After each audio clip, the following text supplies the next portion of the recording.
cash.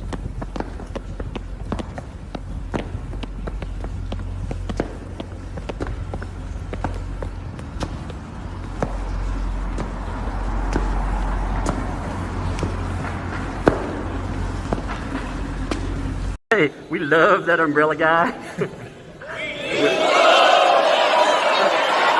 All right. Thank you. I'm calling from Los Angeles, and I'm having a little problem under the name ThatUmbrellaGuy. I sent him my phone number at least 20 times in the chat and told him to call me. He ignored me. I'm a man. I filed the report. If you guys could take a look at it and give me a call back, I would love to hear what you guys can do to help us. We really need to kind of stop this guy at least until Monday. I told him to call me. I'm a man.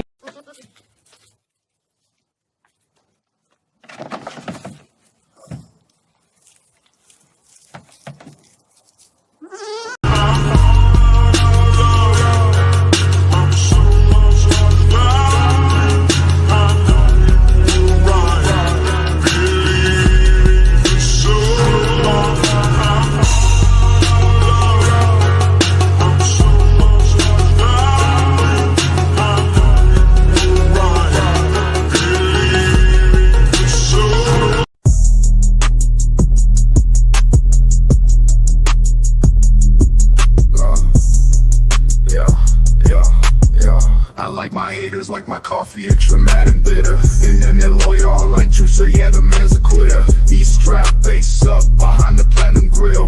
My style faceless, just pick these mic skills. And in the street killer, I will not be denied. That I'm mic'd up, I raise my head with pride. A force of nature cruising the whip, doing walk-bys on your boulevard. Face my verbal clip. In this land of live streams, baby, I'm on the road. Got my feet on the media, scraping them up my souls. It's that umbrella guy facing the accusers. Cleated outside 14s, crushing all those losers. It's that umbrella guy, they said we couldn't make it. Never ask permission, just sense I'll go and take it. The media buzzwords, they will never save you. Listen and believe it's meant to enslave you.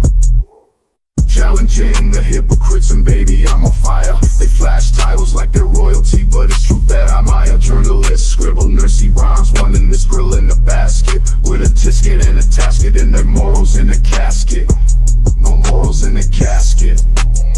They're always pushing make believe and weaving straw to gold, but I'm sick of all the fairy tales and buying what I'm sold. Strolling into the backyard, taking truth on tour, baby, there is sickness, and that umbrella guy's got the cure. Look, it's that umbrella guy knocking at the door. No more ministry of truth than the plot of 1984. They're dumping all my verbal clips. The case is filled with knowledge. They're on the mic like kindergarten, and I'm taking them to college.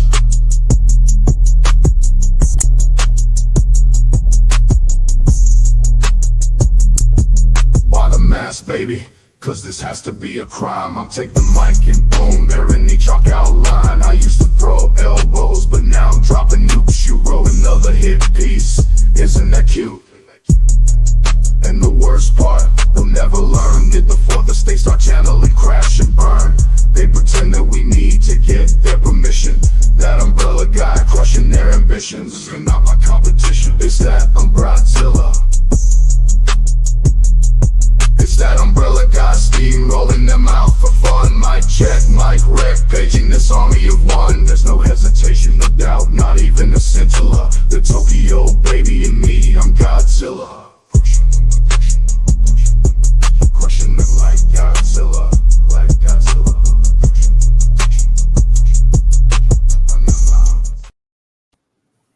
All right, what a day it is. Man, what a day. That's my excited sound. Mic check, mic wreck. Oh my goodness. Yeah. Let's go. Why the mask, baby? Because this has to be a crime. This has to be a crime. By the way, I am using my court prognosticator avatar because I freaking told you so. I told you so. I told you that this crappy lawsuit was going to get thrown out or dismissed or something.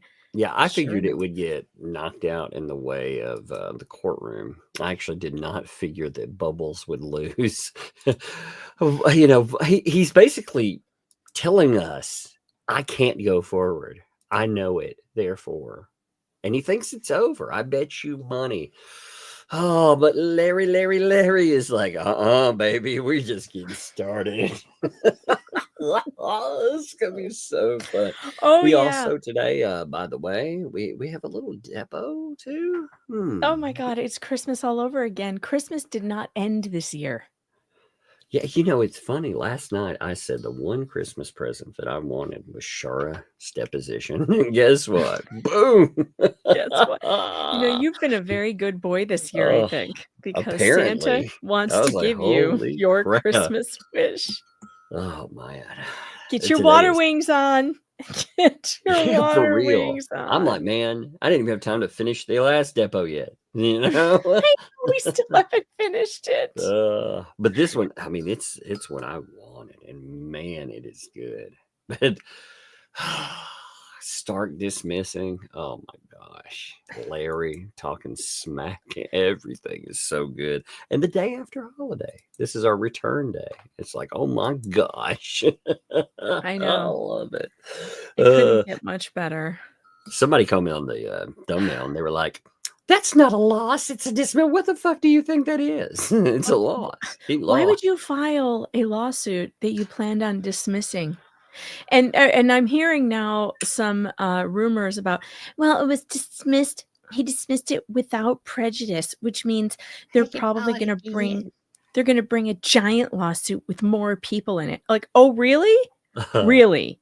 So you filed vexatious litigation? Is that what you're telling us? You filed vexatious litigation that you didn't believe in, and then you're going to go in and refile something else? Good job there, because you're proving our point for us. Good job. It's crazy. For those of you who don't know, the thumbnail lawsuit has been voluntarily dismissed by Scott Stark. Scott Stark. Yeah. Scott Matzkin. Scott Matzkin. It has been just, that movie Frankenstein, and he's got that little Igor guy running around. That's how I see Scott Stark. Scott Stark is Matzkin's Igor. So Scott Stark does the dirty work that Matzkin wants done. And of course, Matzkin can't practice in Florida because he doesn't have a Florida license. So he found a little Igor named Scott Stark to file all of his frivolous filings. And now Scott, under his name or whatever, has dismissed the thumbnail lawsuit voluntarily without prejudice, which means he can bring it again should he so choose. But I mean, why would they do this? Larry dropped the news today on Twitter that they just reached out to him, last week, 2 weeks ago, for a settlement. Yeah. Now, why would they do that knowing that they were going to dismiss this? Because they tried a money grab right before they did it. You don't dismiss and go and refile something else, because you're starting from go. That kind of stuff, man, you start complaining to a court about people going in, dropping, refiling. I mean, that looks like a game you're trying to play doing financial harm. That's what it is. But they know, I mean, this is a garbage lawsuit. It always totally had been a It's always been lawsuit. garbage. And Yep. what's funny about it is that they're admitting that. They are definitely admitting it, but they're also admitting that this is vexatious litigation. They went in, they filed something, they wanted to threaten people repeatedly. That sounds like somebody's MO. The chat just had a great point. Someone in the chat just made a very good point.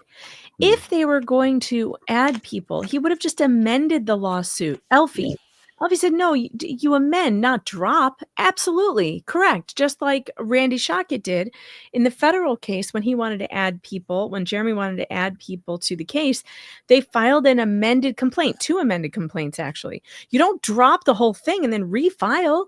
That doesn't make any sense. Well, the thing is, I'm making it clear. Like I said, I realized right before all of this stuff went down, Brucey filed for an LLC.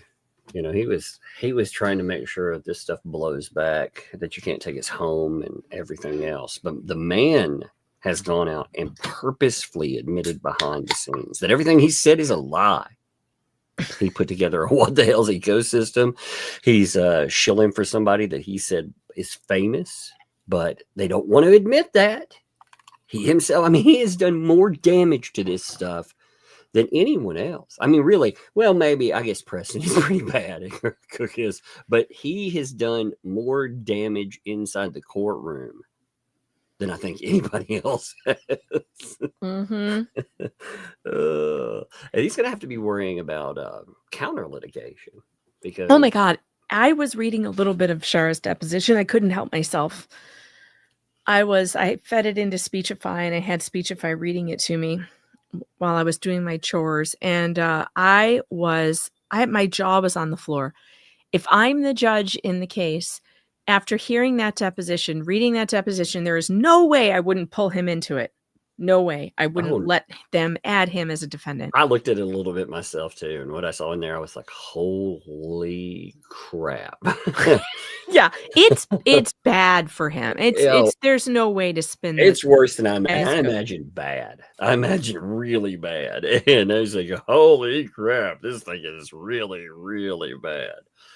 I don't think there's any way he gets out of this. And again, this is my court prognosticator, Megan, talking, but I don't think there's any way he gets out of this without being a defendant in this case. I'm sorry, I don't see it. And frankly, I'm very good at this court prognosticating thing. So far in the What the Hales saga, I've been 100% accurate on what's going to happen in court. He should have paid that $5 for the court prognostication.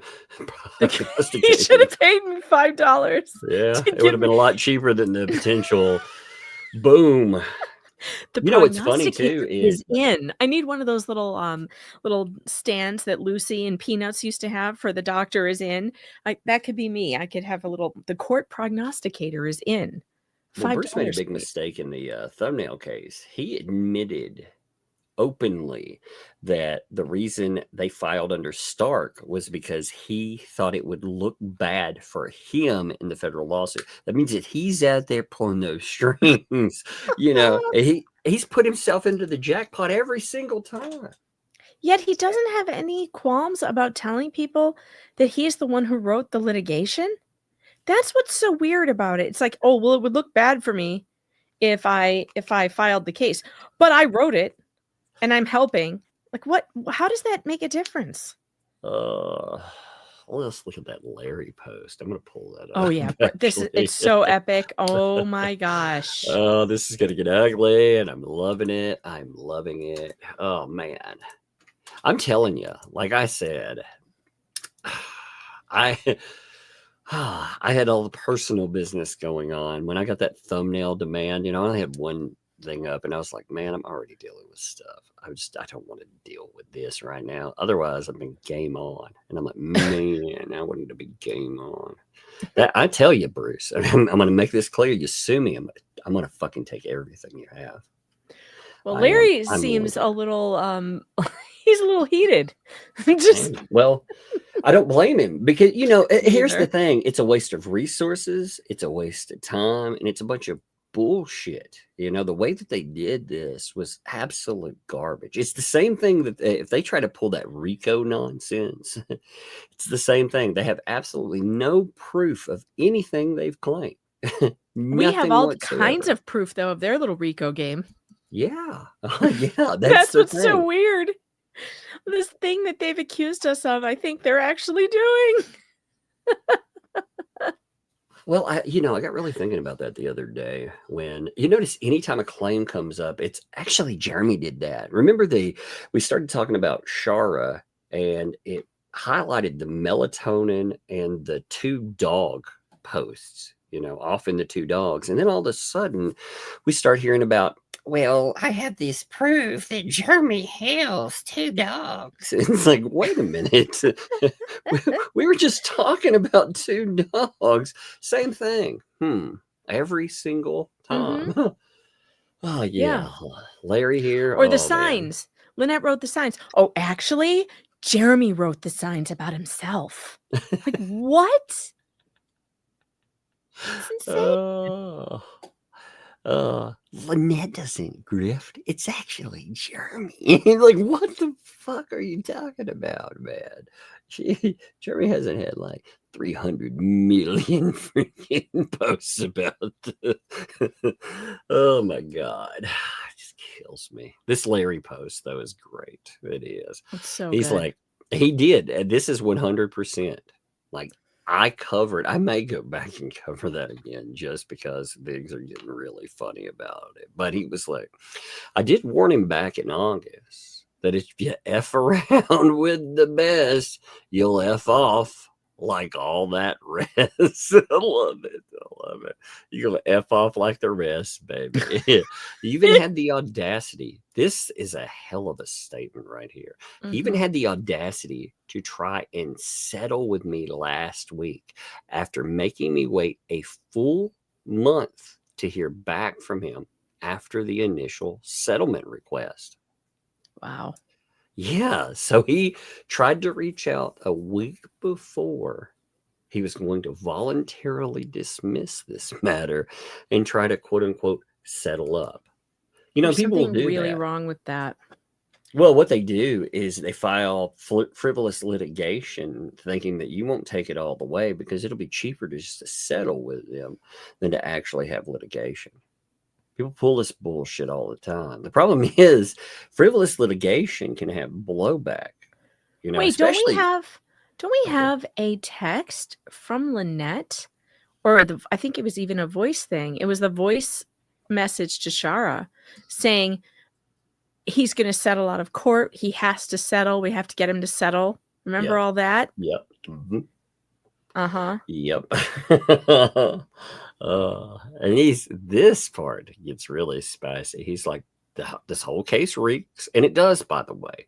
It very much reeks of vexatious or frivolous litigation, and we're nowhere near done.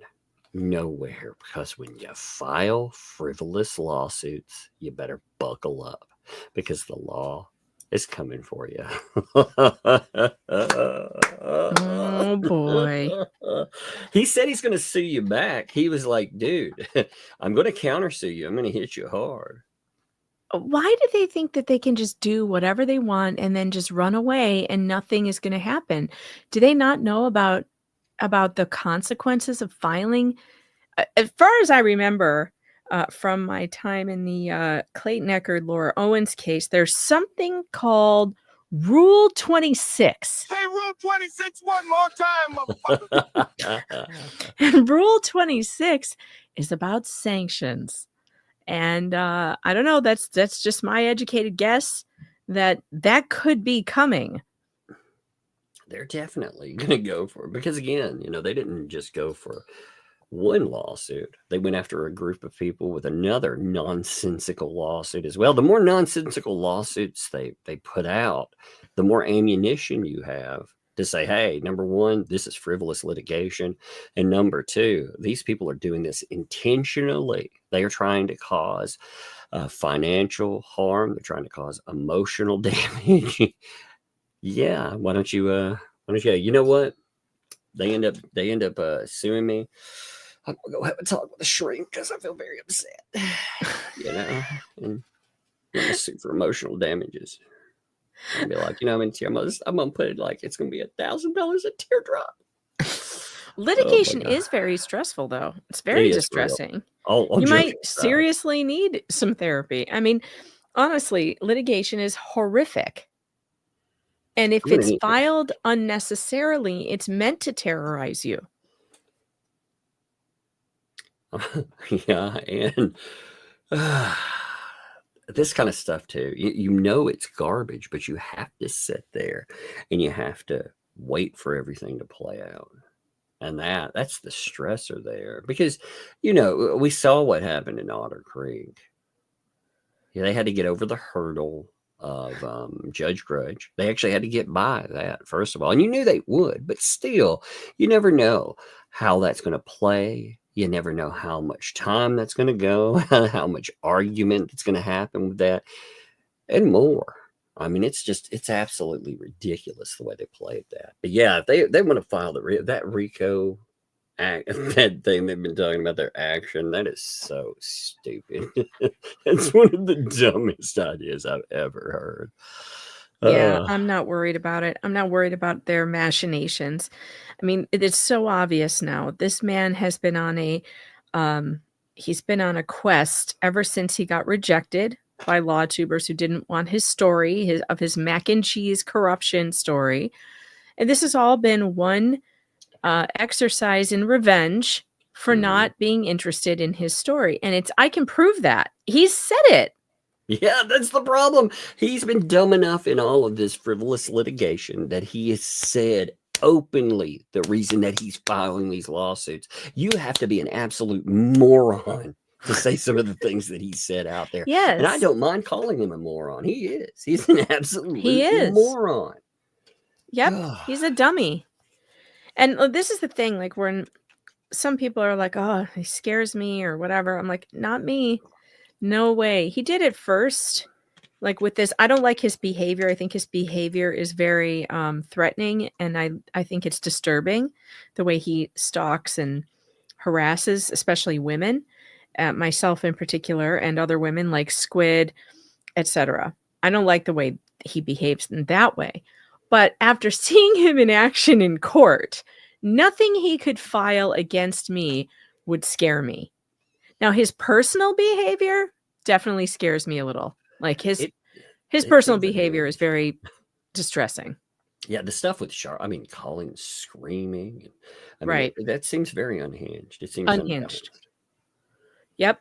Unhinged, unbalanced. I don't like the way he does that. I just like how they try to. He's no legal scholar. Let's put it that way. That's for sure. You know, I just loved came up. I mean, again, if people have missed what this is about, look at it. Voluntarily dismissing this. That's what they're going for. The plaintiff, remember, they brought it, and they're the plaintiff in that. Hereby gives notice of voluntary dismissal of this action without prejudice. Again, like Megan noted, without prejudice. That means they can try to refile, but this will cause them problems. It'll cause them big problems off of that. Pursuant to, and again, you know, rule of civil procedure, blah, blah, blah, blah, blah. Blah, blah. You know, this is the guy too. I was thinking about this when I looked at it. This is a guy that wrote multiple pages about some inane conspiracy to start off his litigation.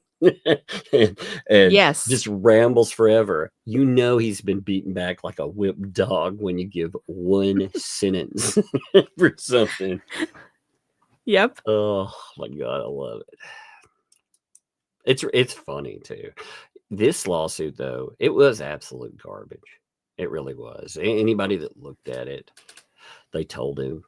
And I don't know. Well, it had already been litigated. It was literally already litigated. And the law had exceptions for news media, podcasts, YouTube, everything was in the exceptions already. It was never going to make it. It was going to be dismissed. There was no chance that it wasn't going to be dismissed. Yeah, I mean, if people missed out on what this was, it was essentially saying you can't, for something that's newsworthy, you can't use the name or the likeness of someone in said story that's newsworthy, which is absolute garbage, by the way. It's absolute garbage claim. Oh, totally. Not to mention that there is an argument, even if she were a private person, that argument still wouldn't hold up. This person is an admitted public person who ran for public office, who has a public 501c3. There is no argument that Lynette Preston is not a limited purpose public. Forget that argument right here. I'm going to put this up every damn time we get into this discussion, every time. Hey, Bruce, what do you have to say on that matter? Oh, what's this? You're a celebrity, Michelle, but we don't want to embrace that. Why? Because they want to claim that she's not. But he messed up. His own words. When you're Lulyer, this is what I mean. He is a moron. He has done more damage with the kind of stuff he says like this, because this hits him right in his claims. Yeah, there's no accounting for him. There's no excusing him. I don't know what to say other than I'm embarrassed for him. in a lot of ways, I'm embarrassed for him. It's just embarrassing. It's an embarrassing loss. It's what he deserves, though. And of course, yes, they're going to be out there pounding on their chest, saying somehow this is a win. How? I have no idea, but there will be spin to it because that's all we get. We get a lot of spin. There'll be a lot of threats. Wait till you see what's coming next. Yeah, what's coming next? There's going to be another lawsuit. Another loss. And what's coming next is going to be the Trespass 5 lawsuit hitting the dust. Yeah.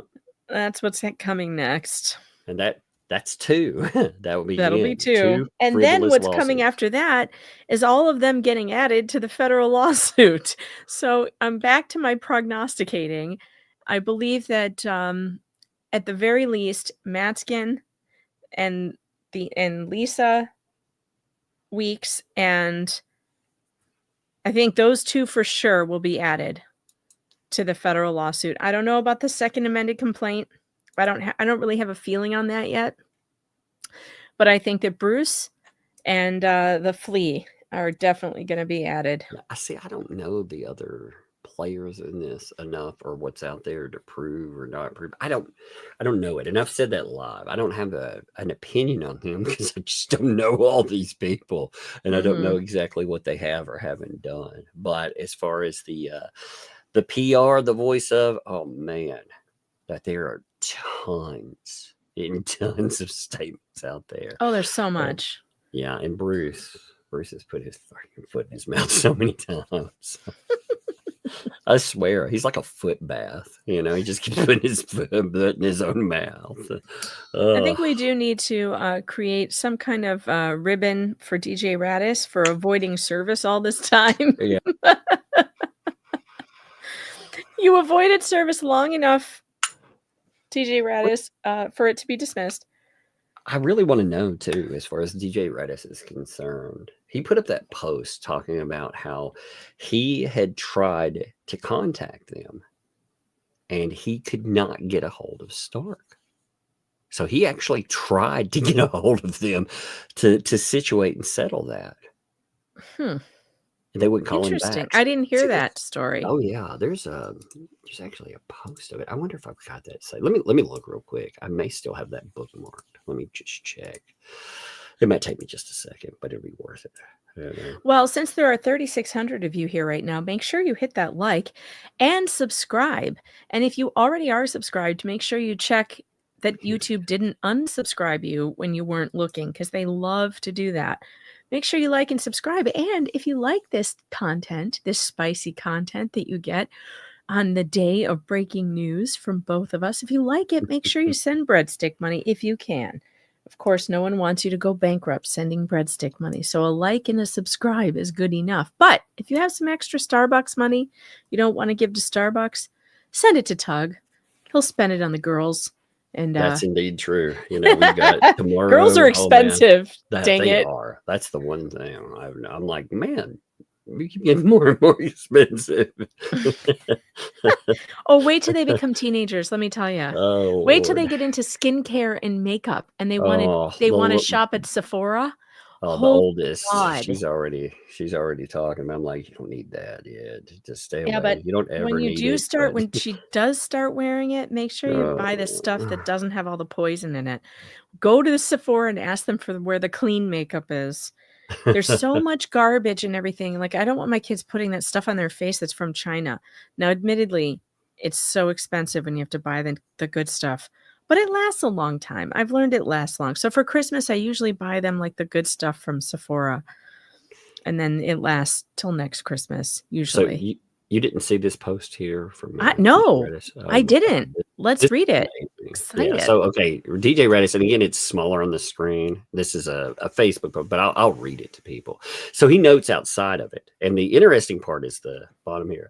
So as many are aware, I'm involved in a frivolous lawsuit for using thumbnails and AI-generated voice of a limited public figure in a little town in Florida called Otter Creek. Having not been served, I attempted to reach out to attorney Scott Stark to get served. He's ignored me. So here's the letter to Mr. Stark. Ari thumbnail and likeness lawsuit. I'm just going to read it, because I'm going to read it as fast as if you can call what I read at the speed there, if you can call that fast, that's going to be, I'm going to read it. Do you want me to read it? Yeah, you want to read it? Actually, sure. Yeah, it'll be, some of it'll hit you. You'll be like, holy crap. All right. Are we starting at the top? Did you already start reading this? Yeah, I said the thumbnail. Thumbnail. All right. Dear Mr. Stark, I hope this letter finds you well and without any further interference from Bruce the Deuce's ventriloquism.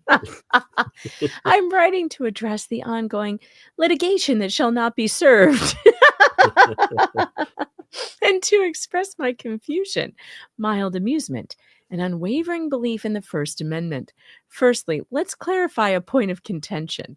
The so-called likeness and AI-generated voice in my parody and satire songs fall squarely under constitutionally protected speech.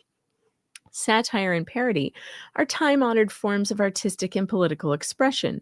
Surely a man of your presumed legal acumen can appreciate that, even if a liarnet cannot. That said, it's been brought to my attention that you are finding it difficult to serve me.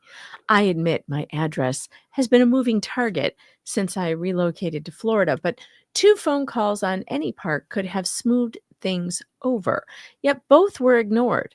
Is this a strategic delay, or does Bruce the Deuce's grip leave you unable to answer the phone? I've heard his methods are invasive, though I had hoped they wouldn't extend to his attorney of record. Let's face it, your efforts, or lack thereof, to have left me wondering about the utility of your involvement. Right now, you're as effective as a colander in a rainstorm, or dare I say, a condom riddled with holes. If you don't wish to play your role in this legal theater, let's cut to the chase. I can always contact the courthouse directly to expedite the process and perhaps introduce myself to a judge who may find the case equally amusing. Yikes. Lastly, on a more personal note, I wonder how comfortable it is working as Bruce's legal marionette. Does his hand come with benefits, or is it simply part of the job description? I imagine the position must be taxing, but take solace in knowing you're providing some level of entertainment, not just to me, but to everyone following this nonsensical legal charade. In conclusion, I encourage you, I like it when people end their letters like that. In conclusion, I encourage you to respond. Maybe you can explain why a lawsuit that hinges on flimsy claims about parody songs deserves to waste both of our time. Or better yet, call me back so we can sort this out like reasonable adults rather than continuing this circus act where you fumble the paperwork and I continue to exercise my constitutional rights. Looking forward to your reply. Tat Graves, a.k.a. DJ Rattis, professional parodist, defender of the First Amendment, and advocate for efficiency in legal affairs. P.S. If you would like me to write you a theme song to accompany your courtroom antics, let me know. But it's amazing what he's saying in there. I've called your office twice and you're not contacting me back. Do I have to go to the court and actually introduce myself to the court there to get this expedited? Well, I have it on good authority, by the way, that his phone number is a Google line. It's a Google Voice number. So it's I have a Google Voice line that people call to leave messages on, etc. And it's one that if I answer the phone, you have to announce yourself before you pick up, so I know who's calling and I don't pick up the phone or whatever, I can send it to voicemail. They use the same thing for their legal office. That is so weird. That's not normal. No, that's a very strange one there. That I don't know. I get these weird vibes from everything that I've heard about the Stark mess. I also wonder, I want to clarify something with Larry. Give me a second. I'm going to pull something up here. So, in Larry's post, I want to know about reaching out. Did Scott Stark reach out to him? You know, because he said, you know, they made him wait a full month to hear back. So you've got DJ Rattis who's like, I can't get a call back. I've called twice. Do I have to go to a court and get somebody to contact me? Is that the only way I can get this done? We'd have to ask Larry. I don't know. Yeah, see, I want clarification. I want to know, was it Stark that reached out, or was it Bubbles? I mean, I'd like to know exactly who and what and how that put together. So Chat, by the way, some of you are concerned because you think I made a mistake saying he can't practice in Florida. He can't. Bruce can't. The only reason why he is in the federal court is because he did file pro hoc vice for federal court. That does not mean that he's admitted to practice in state court. He would have to file in Florida state court pro hoc vice and be accepted there as well. So the only place that he can practice in Florida right now is in federal court. Oh man, by the way, let me give some love to Larry. His grandmother apparently passed away on the 25th. Oh no, on Christmas? Oh yeah, I just noticed that. I just saw it. I'm like, I missed it. That's one thing I hate about social media. Like, I only noticed this because I pulled up his statement there, and I noticed the thing right under it. It said my grandmother just passed away a few moments ago on the 25th at 7:06. Man, love to you, Larry, and I'm sorry to hear that, brother. I know she had fallen down and she was in the hospital and stuff, but I didn't know that. Oh, that's too bad. Yeah. God, there's been so much loss this year. I know, man. I hate that. I hate that I just noticed that too, because I've already written him and been like, yo, you know, are you all right? And everything. Make sure, you know, but yeah. I have to write him after this. Oh, check this out too. I'm gonna pull this up here. We have this other thing that we were talking about before. It is I'm going to call it the Loch Ness Monster. We finally caught it. That's right. It's like getting the digital picture of it out. It is. There. No more grain. In the matters of Jeremy Hales versus LMNOP. Shara Wolf, December 6th. We are going to have to talk about how to do this because obviously I will read Shara's part. We don't want to insult her by having a man read her part. But I think I'm going to also have to you're going to have to be Shocked, and I will have to also be Matzkin. And then you can be the court reporter too. So you can be This is such a mess. I know it's a mess, but most of what we're going to read is Shocked questioning Shara. So it'll just be me and you for most of it. Then there's one section that we might get to where Bruce is involved, but it's just Bruce and Shocked for a while. So yeah, I think this is just a fact-finding mission. Let's look at it this way. What we're going to see here, just to clarify to people, the reason I took this off is I was scrolling down for a couple of things. There was a lot of, the phone number of the place and all of that. So I took it off, and I'm scrolling it down. There it is. That's a good size, too. Not covering anything. Yeah, that looks good. But yeah, on this, just a note, people got accustomed to Bruce and Jeremy. No, this is different. This is more of let's call it a fact-finding mission. How's this voice for Bruce? Let's see how my voices work out. My name is Bruce Matzkin.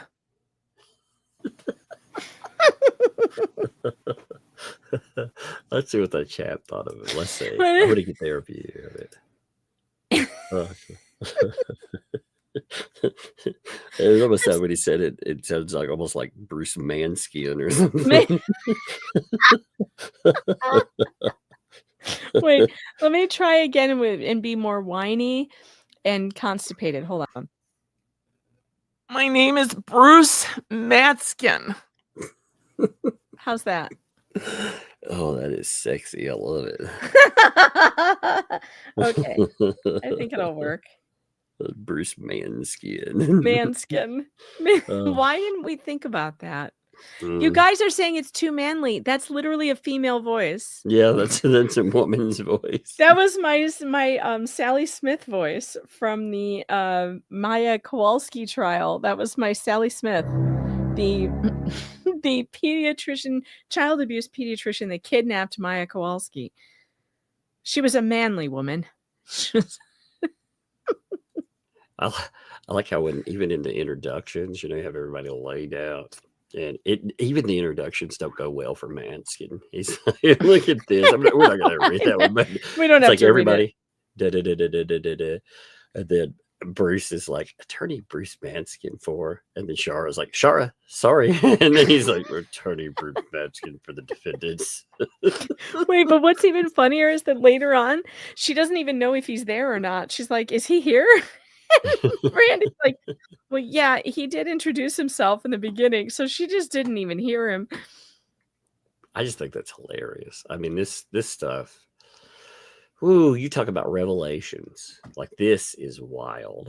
I've looked at a little. I did not want to ruin anything, but my curiosity, I had to look a little bit. Oh man, so are you ready for this? I am so ready. I was born ready for this. Are you ready? Right. Yeah. Let's go. Let's flocking go. I get to read this in a normal voice. I know. That's awesome. So I know. Good morning, Miss Wolf. Wait, what page are we on? I'm on 7. Oh, you're on 7. Okay. All right. Yeah, good morning. Okay. Good morning. What do you prefer I call you? Shara Michelle, or Wolf? I mean, it's all my name. Doesn't matter. It's up to you.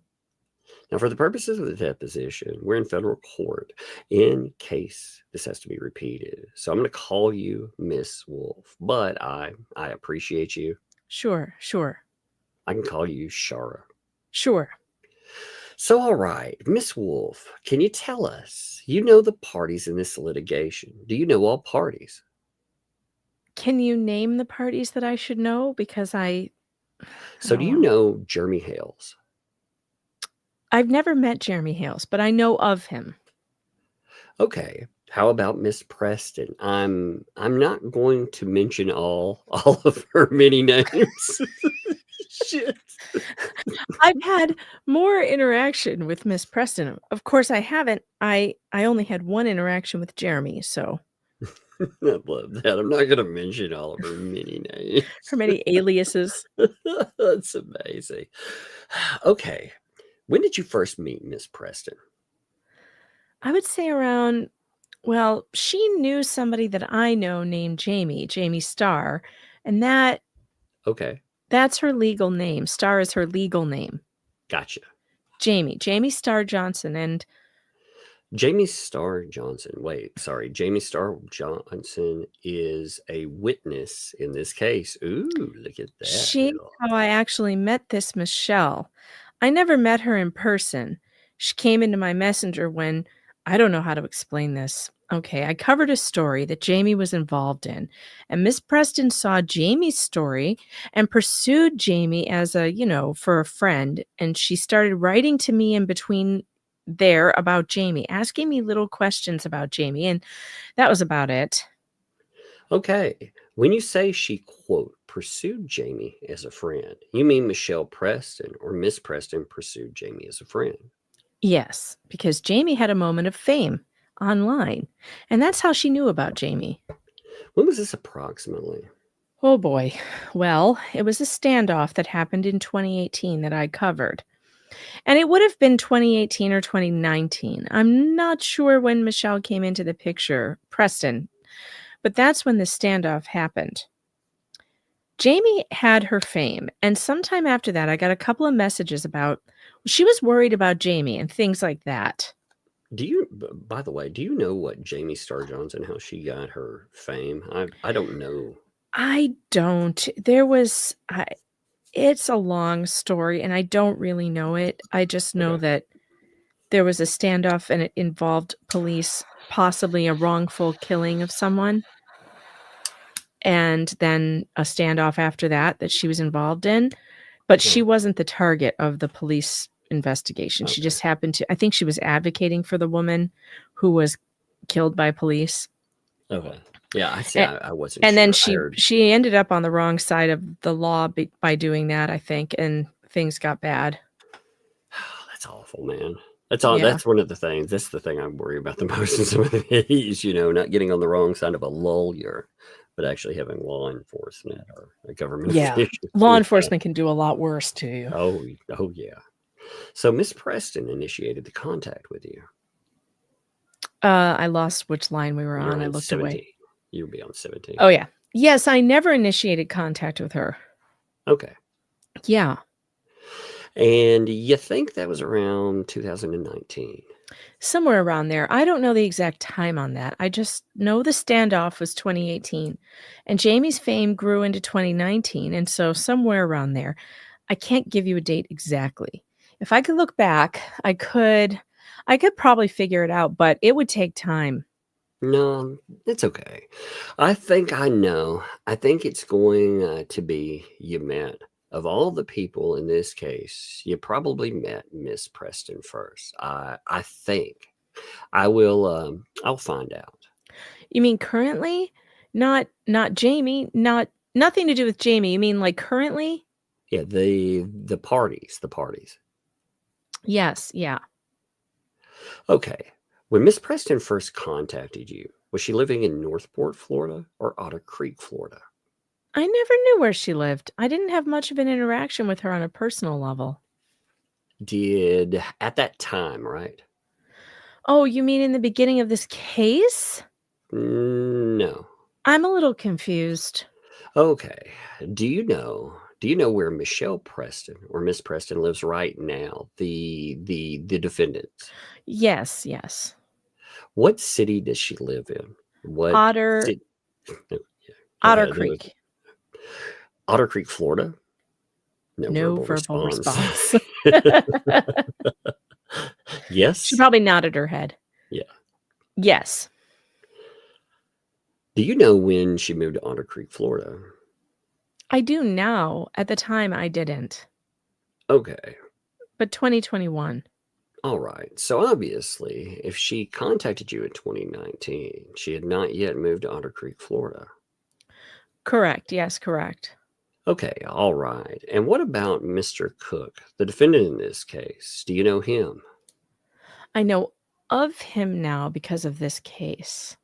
Right. So when I ask you do you know somebody, I'm talking about today. It's like if I say, do you know someone? And you say, yes, I know them. It doesn't matter when you first met them.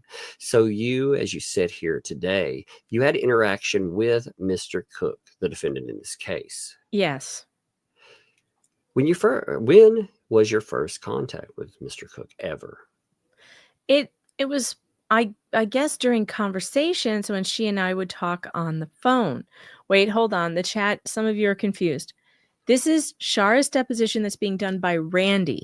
Yeah. Randy's talking to it. This is, think of it as will be cross-examining, but this is Randy's witness.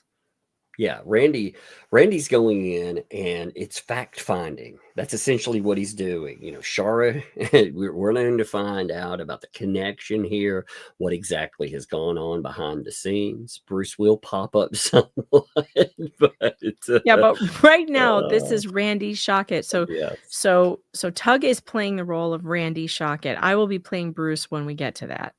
Yes, this is just and you notice how this is going. This is not adversarial.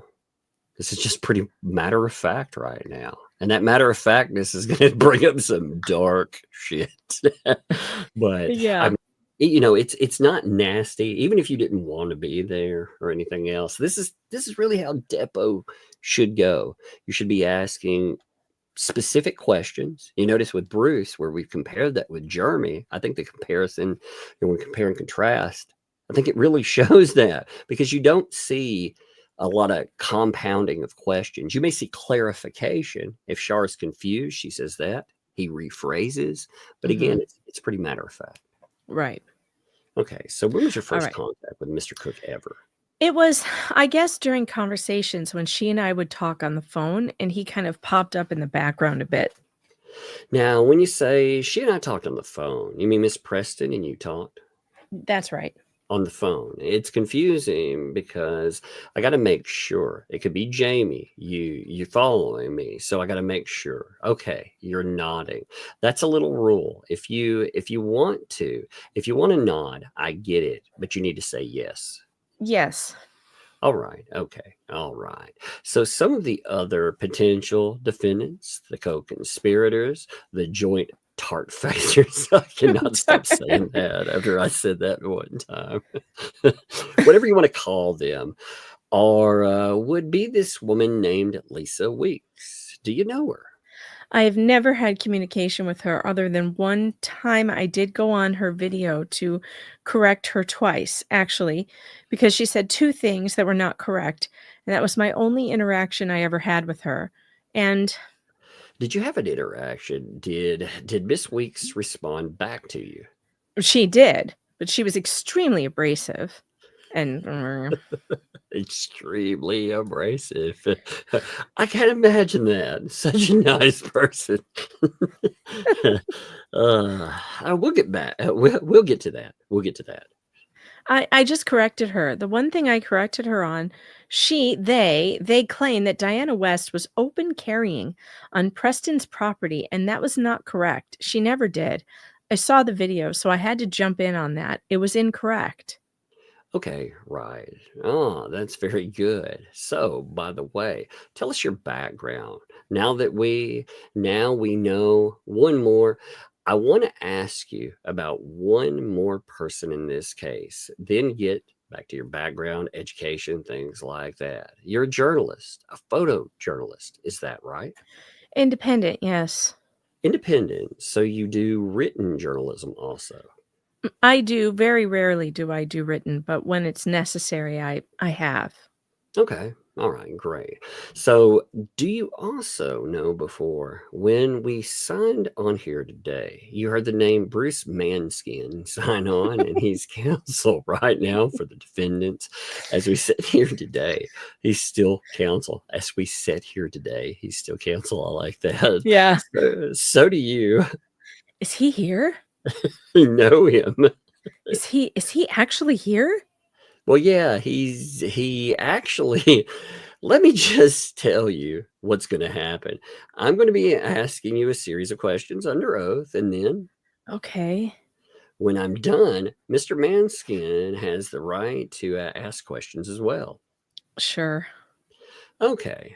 So do you. He said his name, Bruce Mackins, when he identified himself. Is that the first time you ever spoke? Have you heard his voice before? I've heard his voice before.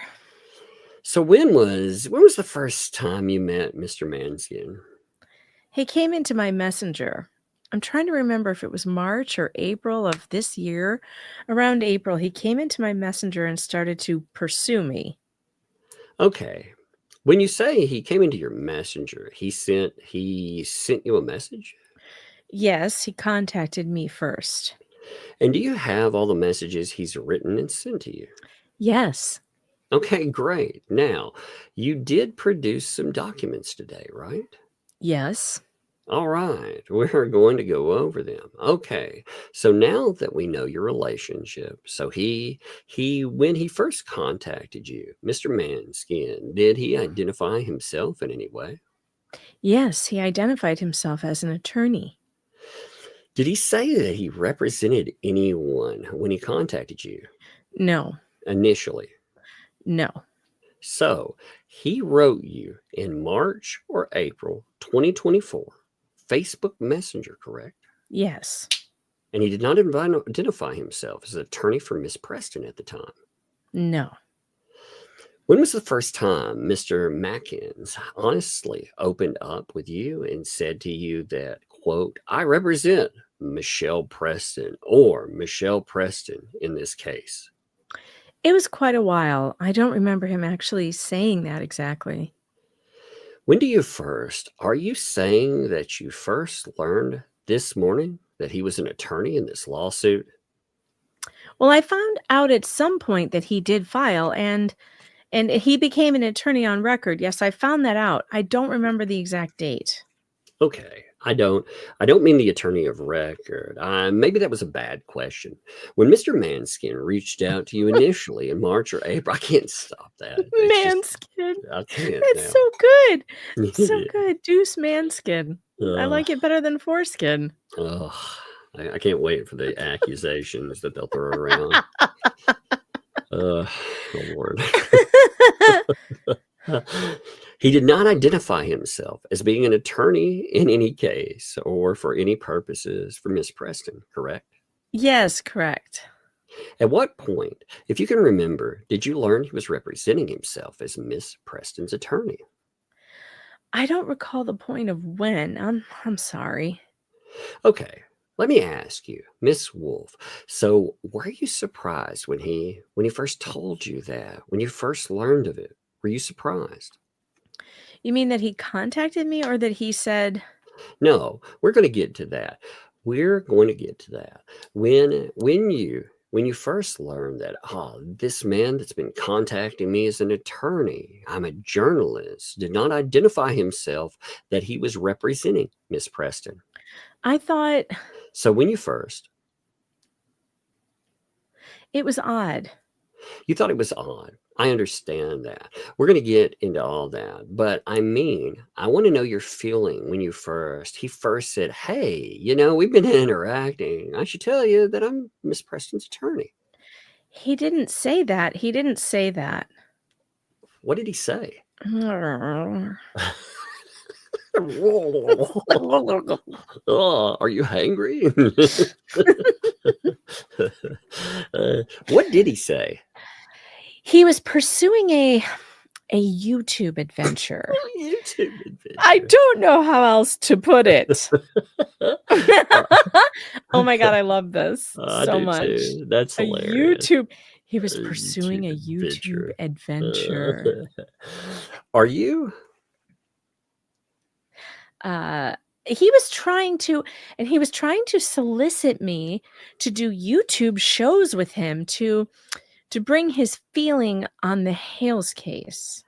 I see. And and if you had agreed, you would be going to do videos on YouTube about the Hales case? Well, I hadn't really agreed because I didn't understand exactly, but I felt very awkward by his approach initially. It took me quite a while to trust him. I had a gut feeling. Oh, really? I got to break it to you. I want to know your gut feeling. I got to tell you this. I think I may have said this, but I got to tell you this.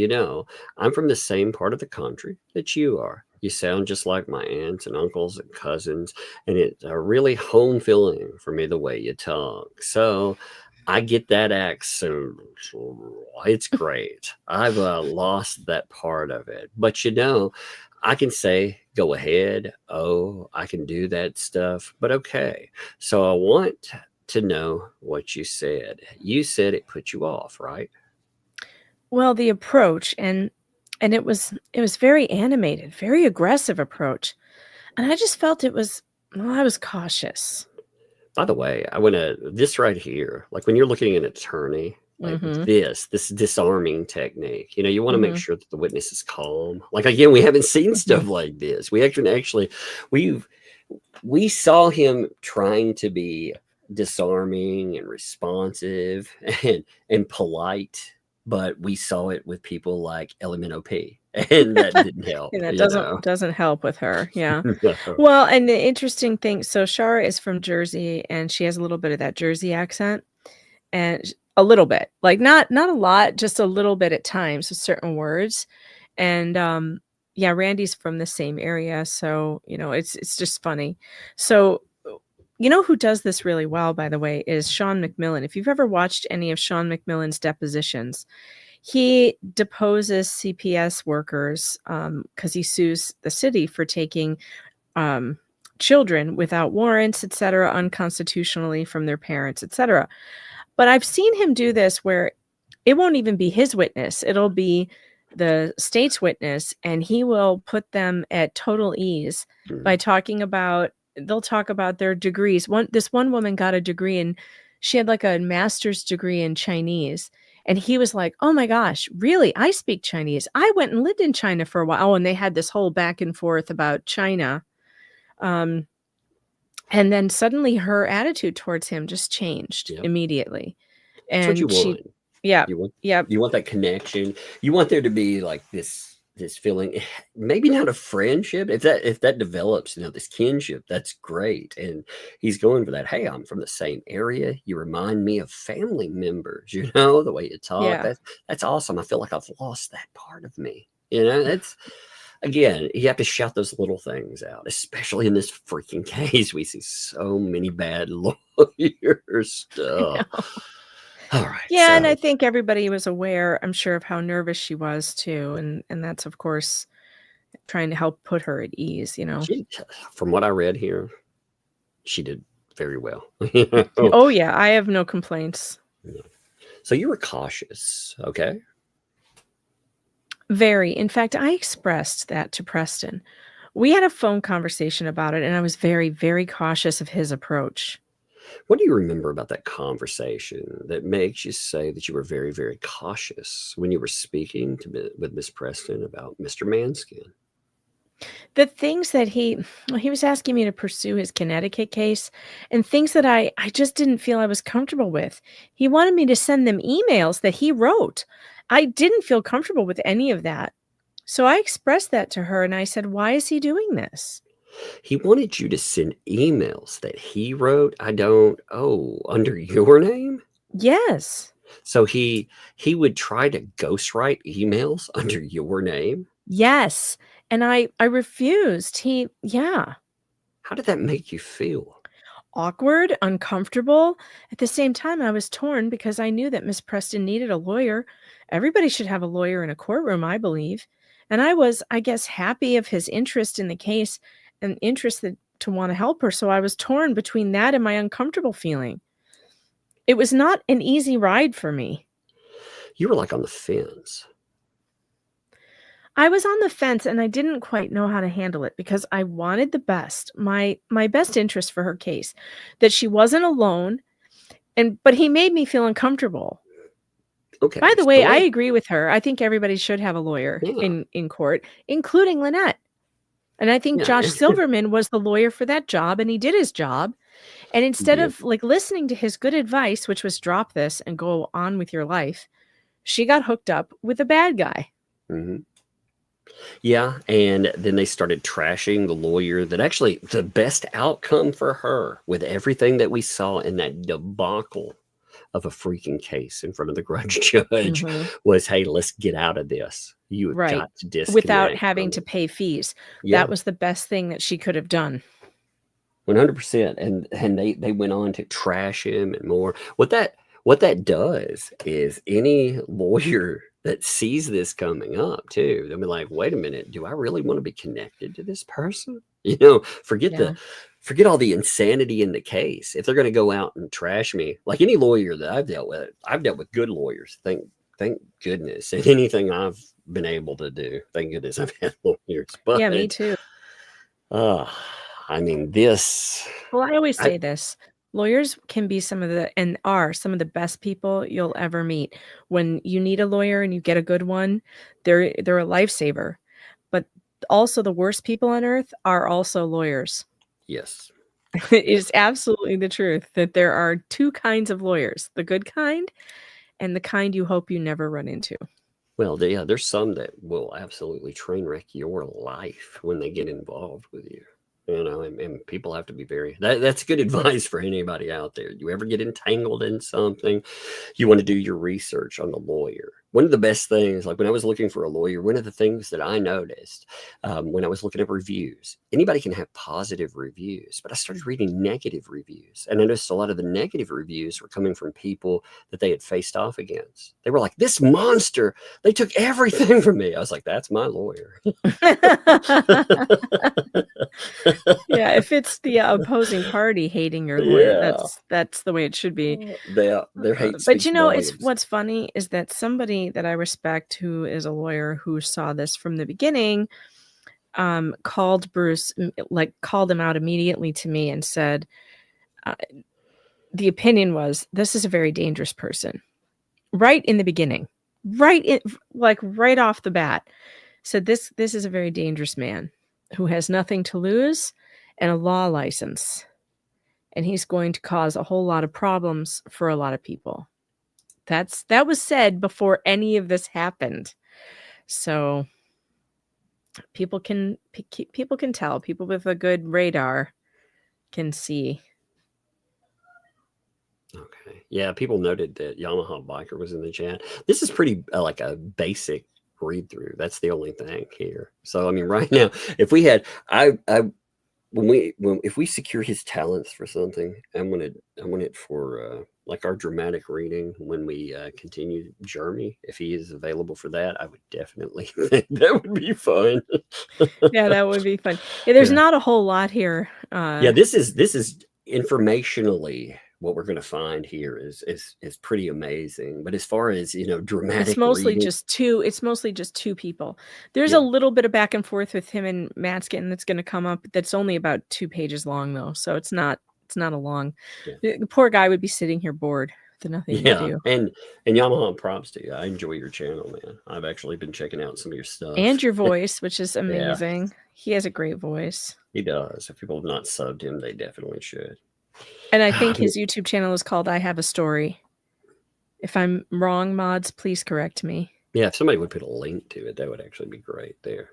But yeah, when we do dramatic readings, especially for that, I think some other people can do the Bruce Matskin voice better than me. Right. For sure they can, yeah. Although I like your constipated Matskin. It's funny. Constipated Matskin. That the sounds whiny. Really bad. I know it does. Constipated Matskin. Wait, what? Wait, what? That was going in the transcript. That came out wrong. Oh my God. Oh Lord. With that, this is why I can't get hired in mainstream media. Okay. You were like on the fence. That's where I'm going to pick up with. Okay. I was on the fence and didn't quite know how to handle it because I wanted my best interest for her case, that she wasn't alone, but he made me feel uncomfortable. I'm still laughing from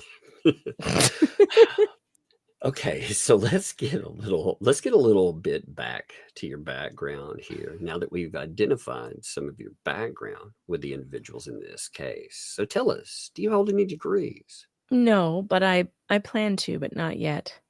Okay, are you attending now? I'm looking for the right school. I want to get journalism and forensics degree. Very nice. Very nice. Forensics, really. How long have you been a photojournalist?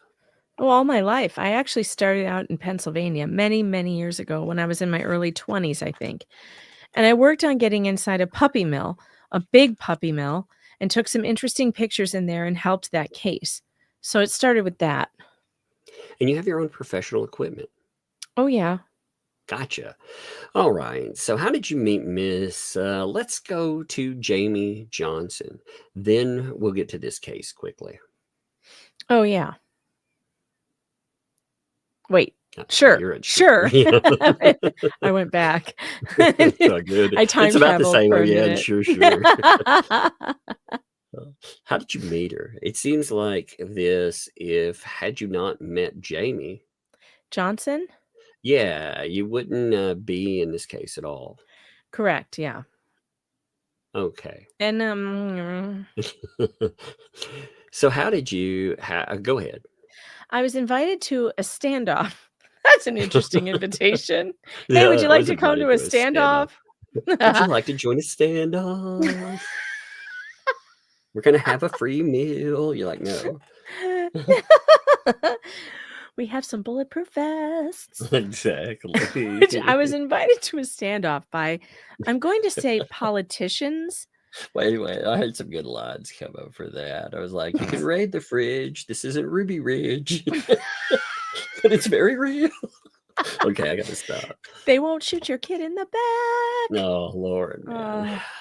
When I think Ruby standoff, Ridge. I will think never Ruby forgive Ridge. those people. Man, that's when I think. When I think standoff, though, I think that and Branch Davidians. That's what I think about. Yeah. Yep. I think ATF. Yep. Yep. They are And G. forever Gordon Liddy. something. Oh, Oh, Lord, God. man. Do you remember back then? I can't even say what G. Gordon Liddy said. It got him thrown off the air. It'll probably get me thrown off the air, too. But if anybody wants to know what G. Gordon Liddy said about Ruby Ridge, you should Google it because it's great. You should. You should. Do you remember? I do indeed. Yes. All that stuff. I also remember, with the Branch Davidians, it's fascinating because, they had that series that came out recently. I was watching that. I wanted to get the perspective, like how the public sees that now. After, because in the past it was a bunch of wacko cultists they wanted to shoot it out with. And then, you look at how people see that now, and it's yes, a little bit different. It's more of, hey, these people had the right to go out and they have the right to set up and believe whatever the heck they want to believe. Yeah, they have a right to have guns too, and they have a right to not to be kind of weird. Like people have the right to be weird. A lot of the stuff that happened with them was entrapment. But anyway, so back to the standoff. All right, where was I? I was invited to a standoff by, I'm going to say politicians, but to a standoff and to cover it. And I did. I went. I had no idea what I was walking into. And it was a lot of officers with rifles, and it was a big standoff. And I was in there and I covered it, and I was covered on the inside of and it was covered on the inside of the house. I covered the outside, and we went viral, like millions of views. It was crazy. When I was there, I didn't know that millions of people were watching. I just was there reporting. I had no idea until I got home what happened. And then me and Jamie was part of the case because she was an advocate for the man that was involved. She advocates for people. Oh, okay. And she popped on a video on this live. She went viral in the inside of the house on his video. I went viral on the outside. And then there was a court date. After the standoff happened, there was a court date. And Jamie came to Jersey for the court date. And that's how I met her. I met her in person. I didn't meet her in any groups. I met her in person. By the way, Shara, if you ever want to do an interview, I'd want to talk about, see, this is the kind of stuff. I mean, I would want to know about certain things that came up. I would be cautious about it. Again, I know you were involved in a court case, but I'd like to know about this stuff as well. I think that whole background, that was lost at the beginning of all of this. This is really I feel like the first time I'm getting to know none of this stuff about Shara's background. Yeah, it's interesting. So, and after for sure. that, you established a relationship somehow with her. I felt bad. I felt bad for her because she was getting very, very attacked. And when you go viral, and I'm sure Jeremy understands this, you attract a lot of crazy people when you go viral. And you never know what they want or what, and you don't know what they want or what they don't want. You don't know if they're going to be there to be a friend, if they're there to harm you or what. It's insane. And Jamie got so attacked by everybody that I stepped up to advocate for her and help her. And that's how I got involved with Jamie.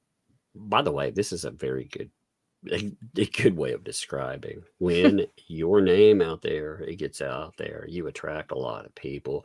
You attract crazy people too. Yep. And you never know. Like I said, you never know what they want.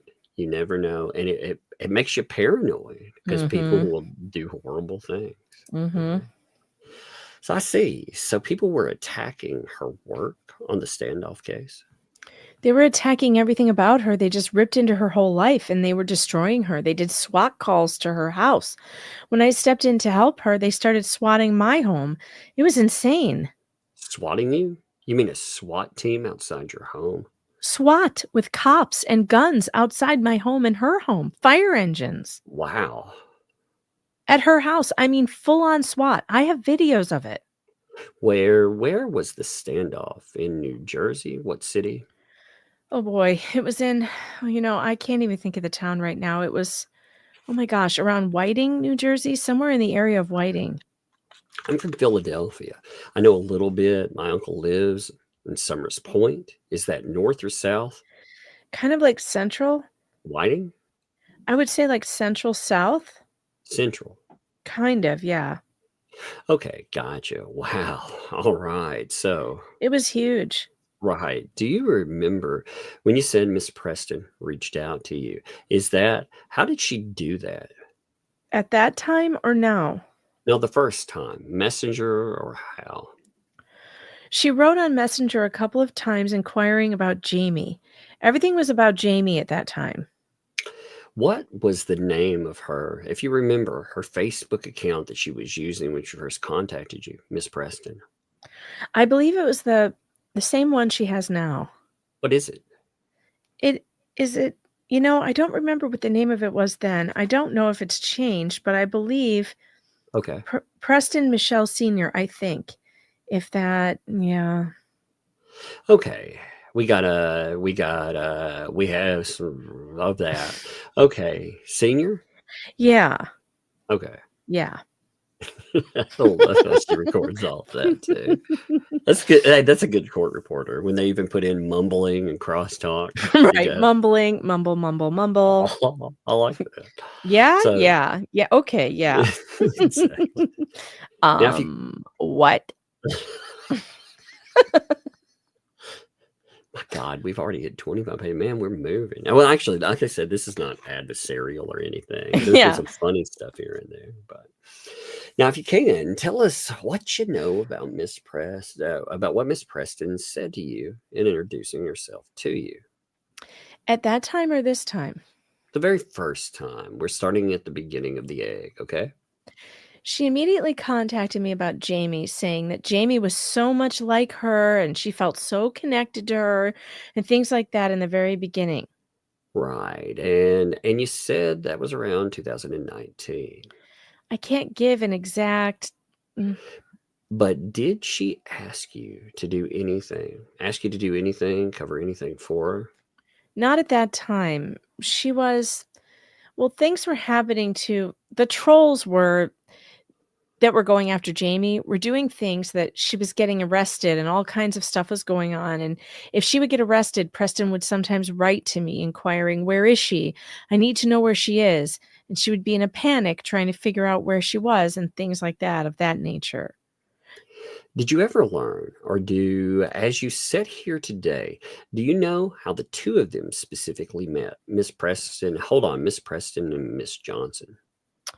Miss Johnson told me that Miss Preston pursued her when Jamie had her moment of, I guess, fame, you could call it. She was pursuing. But how she pursue her? Well, I think it was Messenger. All right. Do you know if you don't, that's okay. We don't have to want you to guess. We don't want you to guess is what it's saying. No, I don't know. I remember her writing to her, so it was probably Messenger, but I don't have that documentation, so I really can't confirm that. All right. So as I understand what you're saying, Miss Preston was, when you first interacted with her, she was spending most of her time trying to become closer and closer with Jamie. Is that right? Yes. All right. Was entirely about Jamie. At some point, did Miss Preston ever ask you to cover anything involving herself, Miss Preston? Not until March. I received a message regarding this situation in March, asking me. March? What year?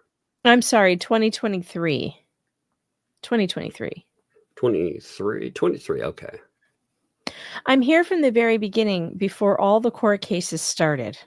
Yeah, I can see that. What do you remember? What do you know as you sat here today about how she asked you to get involved in this case, March 2023? Well, she sent me a brief messenger message about it and said, I have a big story for you that you really need your help, kind of thing. And I really wasn't looking to go down that road, and I kind of ignored it. And then I got another message. I don't know if it was weeks later. Then Jamie had also messaged me. So the both of them did ask me, please get involved. So they sent me. I said, well, who is this? I didn't know who Jeremy was. Never heard of him. One of them, I'd have to go back and look, sent me a link to his videos. I went and looked and I thought, no, I don't really want to get involved in this. Something in my gut wasn't, I don't know, doesn't, I know when I want to be involved and I know when I don't. And something in my gut just made me feel like I just didn't want to be. I know that feeling. I do too. I actually know that feeling. Like when people are like, man, you cover a case forever. Like for me, I just stick with one thing. It's because in my gut, something says this. It appeals to something in me. Like I need to know about it. I feel like there's something in it, that has to be said. So I But get on that. the other end, there are stories that I feel like I want nothing to do with. Like Bruce's mac and cheese story. Flux, what's up, Flux? Flux sighting. If you've got your bingo cards, you may cross off Flux sighting. Oh wait, wrong stream. That's hilarious. Oh, by the way, tonight we have 4,300 people there. Yeah, that's crazy. If you like this, tell people we're live, by the way. We got some interesting stuff that we're covering. Yeah, make sure that you make sure you subscribe. YouTube's been doing its purges, so make sure even if you are subscribed, think you are, make sure you're still subscribed. And if you'd like to go further, if you enjoy this kind of content, think about supporting the channel. We love the breadsticks. We love your support. Again, don't send you ramen money or anything like that. But again, if you do enjoy it, you want to support it, it is definitely welcome. Okay, oh, by the way, a small correction. It was Larry's grandfather. Oh, I thought it said grandmother. Did I read it wrong? Yes, you read it wrong. Oh, I read it wrong. Shit. Yes, because I texted him, sorry, your grandmother died. And he was like, it's my grandfather. My bad, Larry. That was me. Thanks a lot, Tug. No, I'm kidding. Woohoo! I'm glad you wrote first. No, I'm just joking. Sorry about that. Just in case anyone's like, Larry, I'm sorry about your grandma. Yeah, nope. Grandfather. Blame it on Jeremy. No, actually, I don't. That actually is my fault. My bad, DUI guy. I read it fast. It's okay. I just wanted to correct that for the chat. And so Larry's not like, why is everyone saying my grandma died? Yeah. Well, if he's like, well, my granddad, if a bunch of you wrote it there, you'd be like, sorry, that umbrella guy has literacy issues. Those my Tennessee bad. Hicks. Yeah. They like know them, man. I think he was chewing some chaw while he was trying to read. And well, you've heard about bubblegum and walking. You don't know how that freaking reading, chewing chaw goes. I think he's trying to light a cigar while reading the thing. Jeez. Oh no, Dark Alile says Larry's grandmother died. Larry's grandmother didn't die. Oh no. That's exactly what happened though. 20 minutes ago, we thought she died. Man, glad to hear that Larry's grandmother is doing okay though. Yeah. At least that's bad news and good news. It was bad news because, well, wrong. Good news is, well, on that note, let's continue. Okay. It's funny. Every time when we start back and we're like, okay, look, the next line is always okay. Okay. And so I let's until one of the videos that caught my heart. I gotcha. But at some point you got more concerned about Miss Preston's adopted daughter, right? Yes. Okay. And did she mention her daughter when she was trying to recruit you initially in this case, Miss Preston? Let me think. I'm sure she mentioned her daughter along the way. Right. But I know that. But that's why I'm asking. Initially, was it more about her daughter, or was it more about herself, Miss Preston?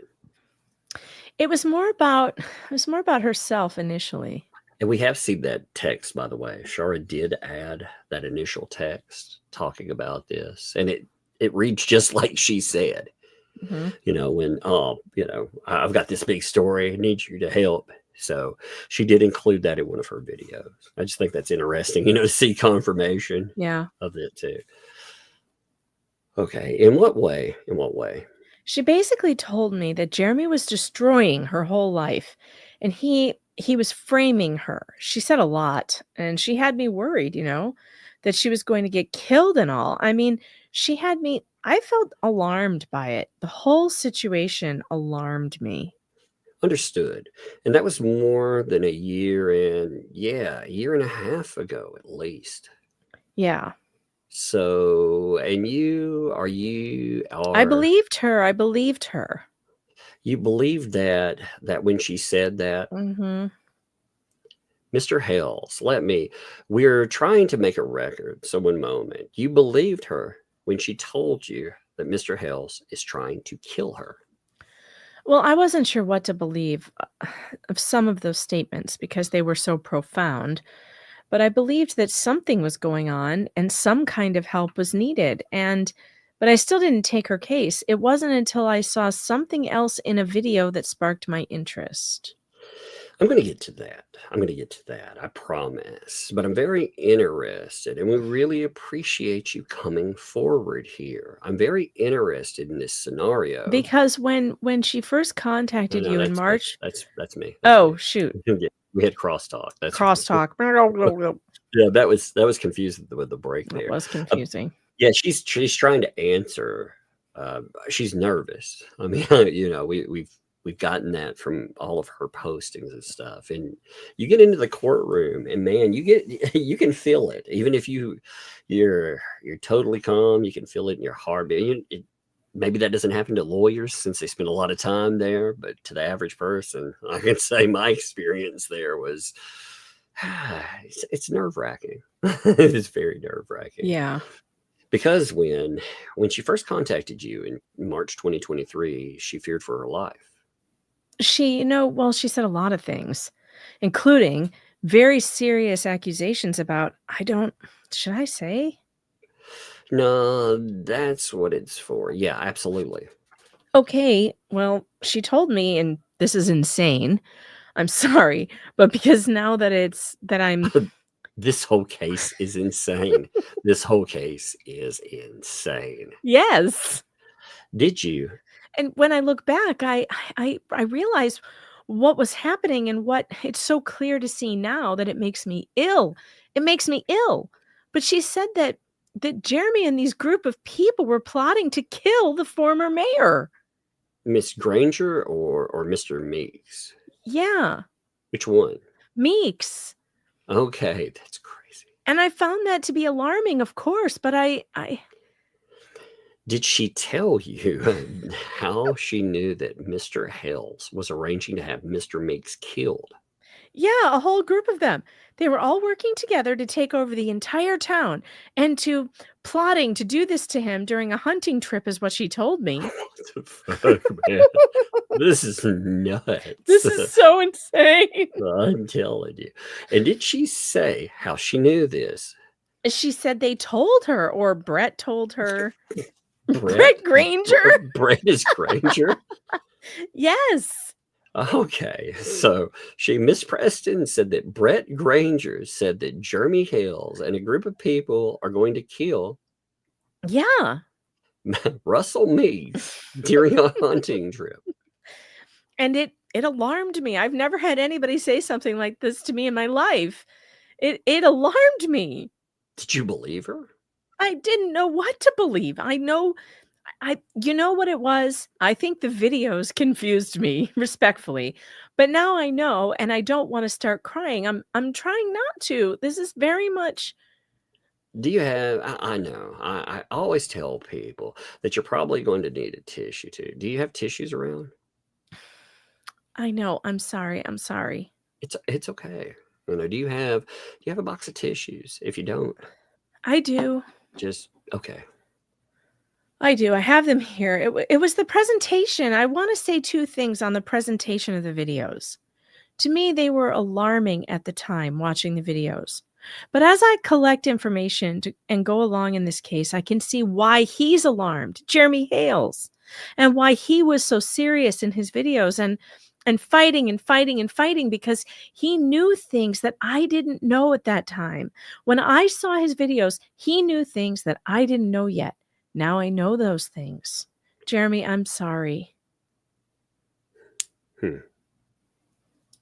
Man, that I could see that. Like, I think about the time frame when she picked up on this too, because we came in during a case that was happening. Mm-hmm. We had a lot more background on what was actually transpiring. It was very confusing. the confusing nature of it and everything, but at least we could see the layout. And a lot of our focus was on what was happening in the courtroom. And the grudge judge was so bad in this, and her filings were so bad that it kind of painted a picture, that was clear. This, I don't know, this makes me feel bad for Shara, to be honest. Oh, totally. Are you kidding? This woman got completely used by these people, lied to, and now they're trying to destroy her career. Yeah. So can you tell us some of the things that you've learned? She's lying. She's lied on so many levels to me. When you say she, let's be clear. When you're talking about she, you're talking Preston. Miss. So you're saying Miss Preston's lying. She has lied to me on so many levels, and I feel violated. In your opinion, is Miss Preston a truthful person? In my experience, I'm not going to say in my opinion. I'm going to tell you my experience. She is not truthful in my experience. Good phrasing by Shara. Yeah, right great there. phrasing. Yes, because she's not. It's more than an opinion. Yes, I have experienced this woman's lies. Yeah. Yeah. Props to her on that. So she lied to you? Yes. Oh, here we go. Beg your pardon. We're reserving all objections till trial. Am I right, counsel? This is not for trial, counsel. I'm saying I don't need to say objection every time, right? Or did you? Or would you prefer me to do so without waiving? In other words, for example, you just asked her opinion of my client's truthful. I would object. And I'm asking you, do I need to say objection? Or will you say I waived an objection later on if you... You haven't waived anything. So then he's like, just shuts up again. That's awesome. Okay, back to Miss Wolf. Miss Wolf, in some time, have you seen depositions before? Have I been in a deposition? Yes. Once. Okay. During that objection, did you ever hear somebody say form or objection to form? You ever heard that? Well, okay. So I think that Mr. Manskin's saying, so to preserve an objection, if this is ever going to be brought to the court, an attorney would need to say objection to form or form. And it doesn't mean that the attorney, just because they're objecting, doesn't mean you shouldn't answer the question. But it'll help this deposition if we have that, because a little pause will allow, us to take a breath between sentences and questions, and to allow Mr. Manskin to say that kind of word. So to avoid any kind of confusion, if he says objection to form or form, it doesn't mean that you shouldn't answer, but just let him say it. It means that if I were to try to put this into the judge, he has some objection that he thinks needs to be ruled on by the court. And if he doesn't do that, he's waived it. So he's waived it till now. Oh, boy. Whoopsie. But now I would say, Mr. Manskin, I have no objection if you want to say form or objection to form.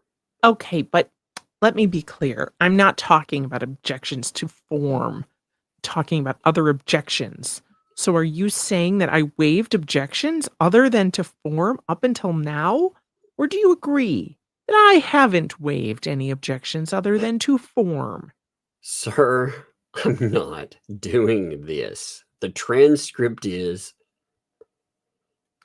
We didn't do the stipulations, Randy. So let's do them. I'm not stipulating to anything. Let me continue my deposition. If you have an objection to my question, you have the... No. We'll put the stipulations on the record that weren't... I'm not stipulating to anything.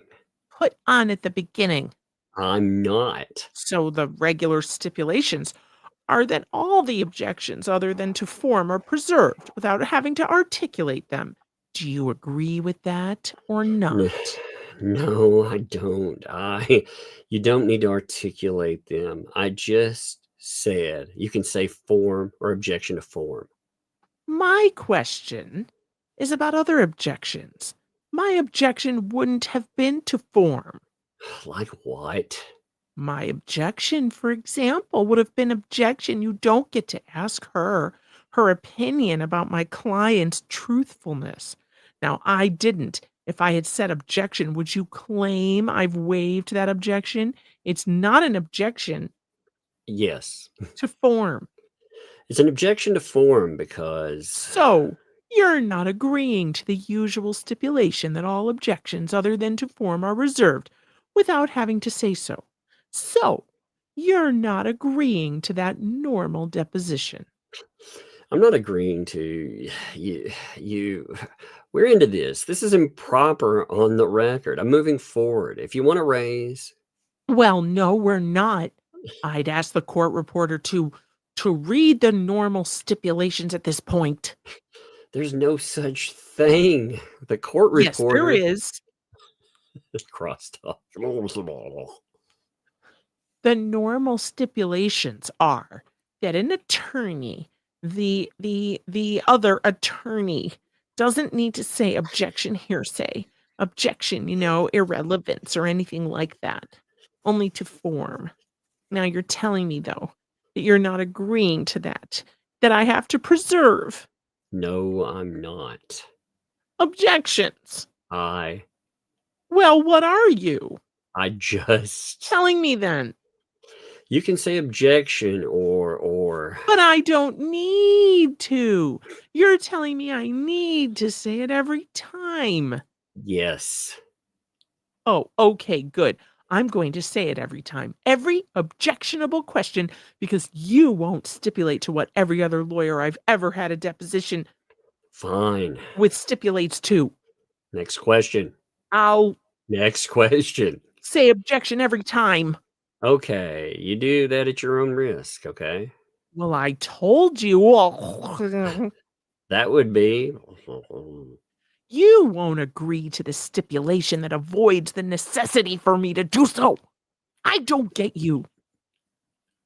Why won't you stipulate that I don't need to say objection other than to form, to preserve those objections? What is wrong with you? I'm dying. Loser. I'm dying. He's like, dude, you can just say form. What do you mean other? I've been listening. He's like, you can say form. What do you mean other than to form? Do you understand that objection to form means you object to the form of the question? That preserves all objections. No, my friend, I object. Okay. On other things, let's say you ask a hearsay question and I don't say anything. Later on at trial, you're going to claim that I waived that objection to hearsay, yes or no? Are you going to claim I waived it? Let's answer here. My lord. My lord. If you say objection calls for hearsay, it's obviously inadmissibility. I don't need to. That's different. Say it. If you agree to the my lord. Normal stipulations. Oh my lord. I love it. Okay, normal stipulations, okay? Which means I do not need to articulate objections other than to form. Other than to form, all objections. You do not need to articulate. Are reserved. Other than to form. But you've waived everything other than that until this point, okay? Including form. Well, we'll see about that. But okay. Now, going forward, we're clear, yes? All right. Thank you. You should have done that in the beginning. That's true. I mean, it's crazy to wait this long into a deposition and be like, by the way, did we clarify the rules? Oh, yeah, that's supposed to happen right in the beginning. Yes. Yeah. So he is, like when Jeremy, again, this proves something else that Jeremy was saying. Jeremy said that Randy had to basically teach him what he's doing. He had to teach him some lawyerism right there. Jeez, oh my God, this whole embarrassing. argument is so ridiculous. This is a fucking embarrassing. I don't even know another way to put it. All right, so Mr. Shockhead, we start back. So now, No, you should have done it interruption. at the beginning. Excuse that interruption. I hope it doesn't happen again. So let's get back to what you said. So, court reporter, where were we on that point? Last question before we got interrupted. Give me just one moment. I think it was about Miss Preston's, her not being truthful with her. Yes, it was regarding the lying from Miss Preston. I love that. Okay. It So was regarding all the heinous lies that Miss Preston told. it's regarding how she was a habitual liar and that she lies about everything. And it's not opinion, it's actual experience. Okay. All right. So I need to ask this. That's interesting what you said. Did Miss Preston's lies to you increase over time, decrease over time, or stay about the same? I would say increased over time. And at some point you had a falling out with Miss Preston. I had a few of those actually. All right. Well, Beginning over a year ago. The first one was over a year ago. right. So let's go back. We'll talk over time. I'm fascinated by the story about Mr. Weeks. I am too, Randy. I am very fascinated by the proposed assassination hunting trip too. Miss Preston, when she said that to you, did she say when this alleged hunting trip was going to occur? No, there weren't details about that. Just what she said was told to her. Right. And that would be scary, right? It was very alarming to me. Right. So at a I didn't certain point, though, Russell Meeks didn't get shot by Jeremy Hales and a bunch of hunters on a hunting trip, right? No. That's really funny. So Russell Meeks is still alive and well, right? Oh my God. And, you could just hear, like, we heard him do his depo. And even when it was really adversarial, he was so nice. Like for me, I feel like I'm being too firm with some of his answers. I'm sure he seems a lot more polite than I do in this. I'm sure he has some frustration. You can see it with him. My Lord, come on, man. Like, this is ridiculous. But even in that, I imagine he's polite. Randy's always polite. Yeah. I really props to him. The more I see bad lawyerism, the more I appreciate what he's actually put into his filings too. Filings, they shouldn't meander for 3 weeks before. It shouldn't sound like us like derailing live streams. Right. Yeah, you should your filing should definitely not sound like us. Exactly. What about Veteran Nation? And what about this conspiracy? Yeah. But what's weird though is his filings sound a lot like Lynette Preston because of these weird inane conspiracy theories. True. Okay, so at some point, did you ever say, Miss Preston, hey, nothing ever happened to Mr. Meeks? I was doing a lot of gathering at the time, actually, so I wasn't doing a lot of judgment other than my gut felt uneasy. All right, when I didn't take it serious enough to, well, the police had already been contacted about it because she was telling a lot of people the same thing. It wasn't just me. So the police were contacted about this. Mm-hmm. Oh, I'd love to see the transcript for that. Apparently there's a 911 call. It's coming. Holy oh my God, this case just keeps giving. Yeah. By the way, isn't it strange, yet again, the thing that they're accusing Jeremy of doing, plotting to kill someone, is something that we see in their DMs, plotting to hurt him? Yeah. I mean, that's so weird. Why do they do this? True. Every single thing. Well, every single time. It's like you see in abusive relationships or anything else. People oftentimes they take the false accusation, and the false accusation, it mirrors reality. It's just warped. It's it's what somebody actually did to another person. Okay, so she was telling a lot of other people rather than Mr. Hales. I read that. Let me start this sentence. She was telling a lot of other people that Mr. Hales was trying to kill Russell Meeks.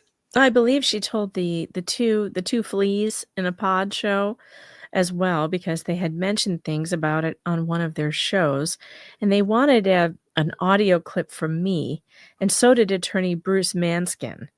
One of the only things he ever asked me for was an audio clip of Mary reporting this to the police department because she was told the same thing. Mary DeGroot? Yeah, she was told the same thing by Michelle Preston. Sorry.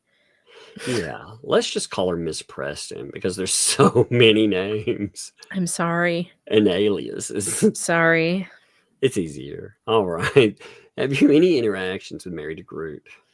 I don't, my journalistic conversations with any of the others, I don't really want to mix into this because... You can say why. It's okay. Sorry, I feel protective over them. I was advocating for them, so I don't really want to. That's also very understandable. Protecting people that confide in you. Well, right. Yeah. I mean, that's a thing you do. You protect sources. So yeah. Well, I'm just trying to. It's all about more like Miss Preston. But did you know if? Very brief. Only very briefly with Mary. Okay. So we have this first contact surrounding this story about Mr. Meeks. Eventually, obviously, the subject changes over time with you and Miss Preston, correct? The subject went all over the place. It was overwhelming. I can only imagine. I can relate. Mm-hmm. What was the subject line that you and Miss By Preston... the way, I made my first part 1 TLDR of What the Hales saga today. I just listened to that. Like, I got a sneak preview of it. I hope it's good. But even it's 12 minutes long, and even the amount of information I covered, which is a lot, I still left out. There's still so much I could have covered that I didn't. Yep. Like I'm actually going to go back and be like, remember when I said this in part 1? Well, here's some more interesting things about that, because you can't cover it all in 12 minutes. Anyway, I'm going to drop that tomorrow, by the way. So be on the lookout and make sure you click on it. Yes, it's very good. You know exactly what time you're going to drop it? Noon. Noon, so 11 my time. Yeah. Noon your time. Okay, yeah. For that, one thing that is, it's important, and thank you all for doing this with the video that I put out. It got it up to, again, I haven't put out a video in months. So YouTube's algorithm doesn't love you after that, and it still hit 30,000 views on that one video. So thank you. That's important. With Megan, if you can get there and you get there early, especially if you're available within the first 5 minutes it goes live, let it play through. The algorithm picks it up. And what's important, live streams, they don't go out to as large of an audience. You have they still count it as a time spent watching. So say you tune into 20 minutes of a live stream, yeah, they count that as a percentage. A percentage goes off live streams, it goes off of videos. Well, the video is more likely to appear in front of more people. So if you do that, especially with the TLDR that she's putting out, that would put this case in front of a larger audience. And it does need coverage. I mean, there's a lot of people that are paying attention. But yeah, we're seeing all this contact behind the scenes, reaching out to journalists. There needs to be something on the record that actually clarifies this. It's not just Mr. Manskin out there trying to manskin-splain all this to people. Manskin-splain. Do you think it would be better if I set it to premiere at 12, so that's a live premiere? I don't know what the algorithm thinks about that. Do you know? I've never really explored them enough to check them against algorithm. I'm not sure. I like the live premiere because then there's like a live chat. And so the people who do show up, you can chat with them while the video is playing. I might do that because that's always fun. I always find that a fun thing. And then the video sits there and anybody can, click on it whenever. But I don't know. I might try the live premiere. We'll see. But definitely it'll be out by noon tomorrow. Yeah, make sure we remind people by the end. Make sure, like, no matter what, I remind people toward the end of this too. That way there's no. By the way, there's around 4,500 people here. So again, hit that like button if you enjoy this. Make sure people see this because this is actually very important in this case. We have somebody that is behind the scenes that is actually talking about what's going on. I mean, this hunting trip stuff. Wow. Holy crap. That is absolutely insane. And remember this, she's saying that this is being presented right from go, that Jeremy Hales is supposed to be in this conspiracy with many others to end I guess, former elected official. But still, I mean, you think about that. They're calling the police about this and more. I mean, that's absolute insanity. That's crazy. Yeah, and it adds more to the when we talk about this. A lot of people just think this case has been about mean words. This isn't about mean words. This is about a concerted effort to destroy a man, destroy his reputation, to destroy business, and His also relationships. I think really to destroy him mentally. Yep. So what was the subject line that you and Miss Preston were discussing after the Russell Meeks story? It seemed like all the subjects were just coming at me like boom, boom, boom, boom, like it was nonstop. And it's hard to remember what came first because it was just like a tidal wave coming over me of information. Yes, I understand that too. I can only imagine. And it's like drowning. Get your water wings on because that's what it's like. You know what? I probably need to put my water wings on. I guess I do. Let me do that real quick. That's good advice because I don't want to drown at this content. I want to. Oh yeah, look at me out there. There you go. Safe. Whew, man. Yes, we have to. How we always take safety precautions. Wear your water wings, buckle your seat belts, all that good business. But this tidal wave you're talking about of interactions, how was it done the majority of the time? A lot of telephone, some text and telephone.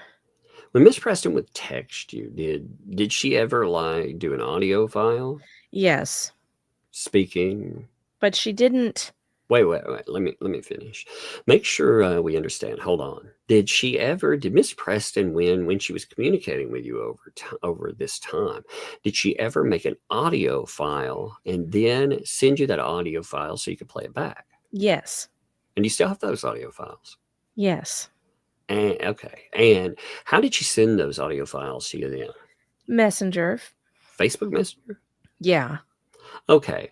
Do you know that Miss Preston is now saying that accusing you of using artificial intelligence or AI to mimic her voice?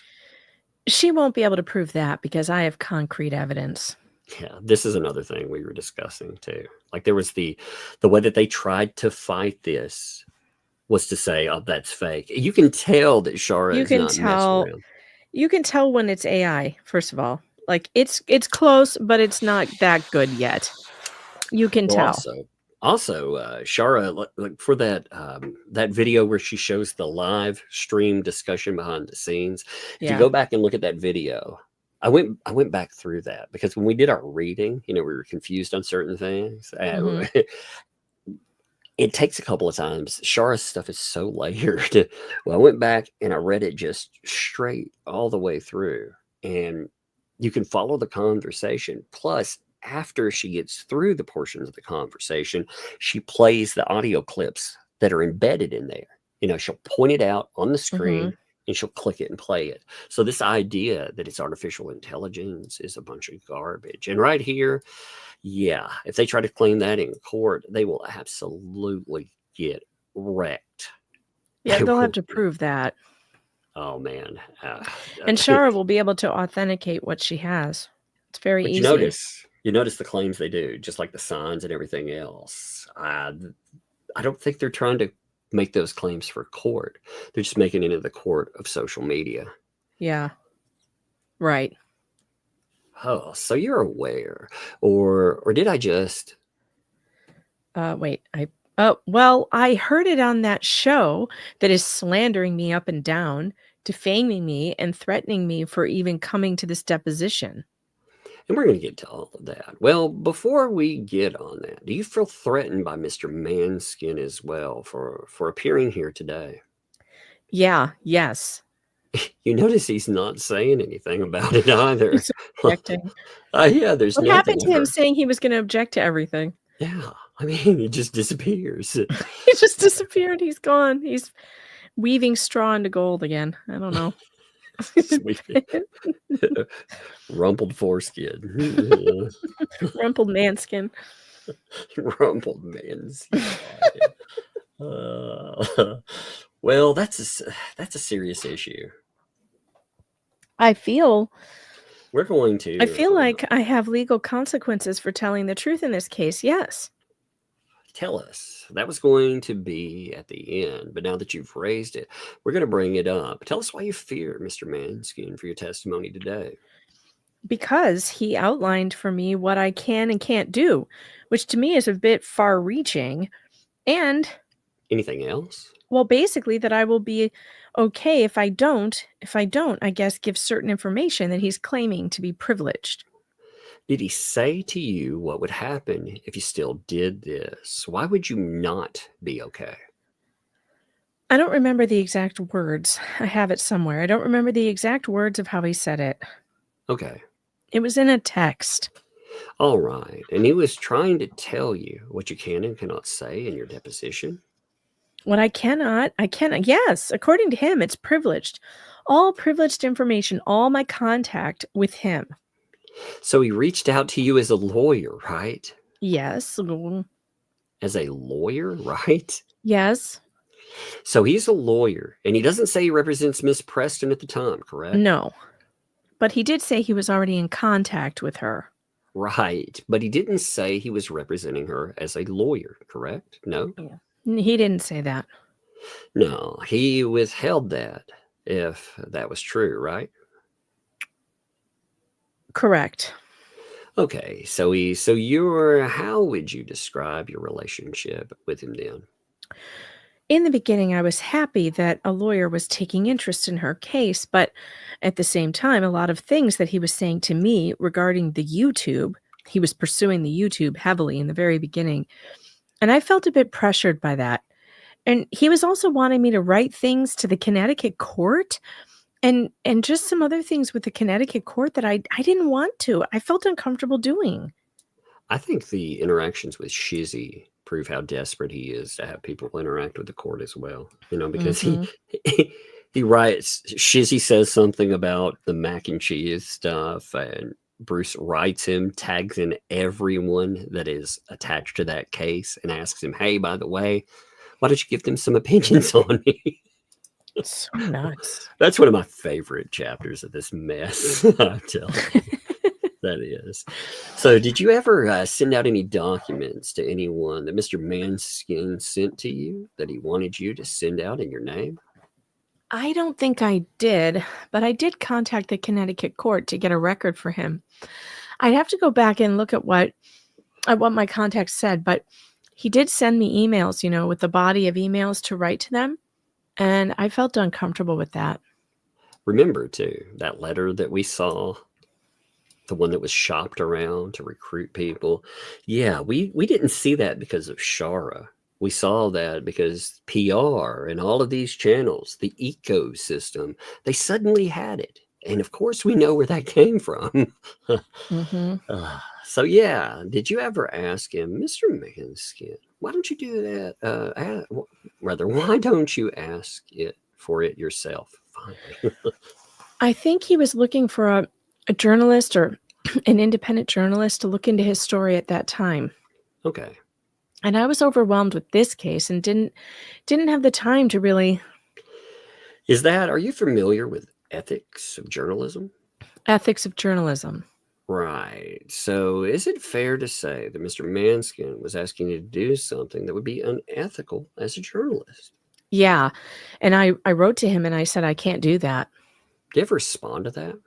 I don't remember what he responded, but I'm sure because we had engaged in a lot of conversation because he was heavily into my messenger regarding this case. All right. Were you ever employed by Mr. Manskin? No. Never paid you to do anything. No. Never paid me. Oh, never paid me. Sorry. Good. Just get lost in this. These I'm short getting answers are lost. so easy. Okay.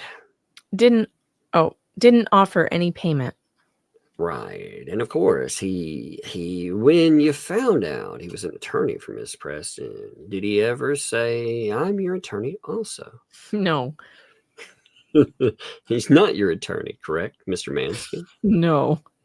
He's not there. He's not saying anything still, which is amazing. He never was your attorney, correct? No verbal response. Okay. So that again probably means a head nod. Head shake. Yeah. So, okay. So when he's saying that he has a privilege, did he ever say what kind of privilege he was claiming? He wanted me to work with him at some point as an assistant, and basically wanted me to collect information from videos and be an assistant. He never. Oh, go ahead. Go ahead. All right. Sorry. That's not really a legal assistant. That'd be just helping in the investigation that you're doing, right? Right. But he knew I was a journalist on the case, and he wanted me to continue doing my journalism, which was really my decision, not anybody else's. And he tried to mix the two together. The two together? What do you mean? My journalism and being assistant to him. Right. When you're saying being assistant to him, he never paid you? No.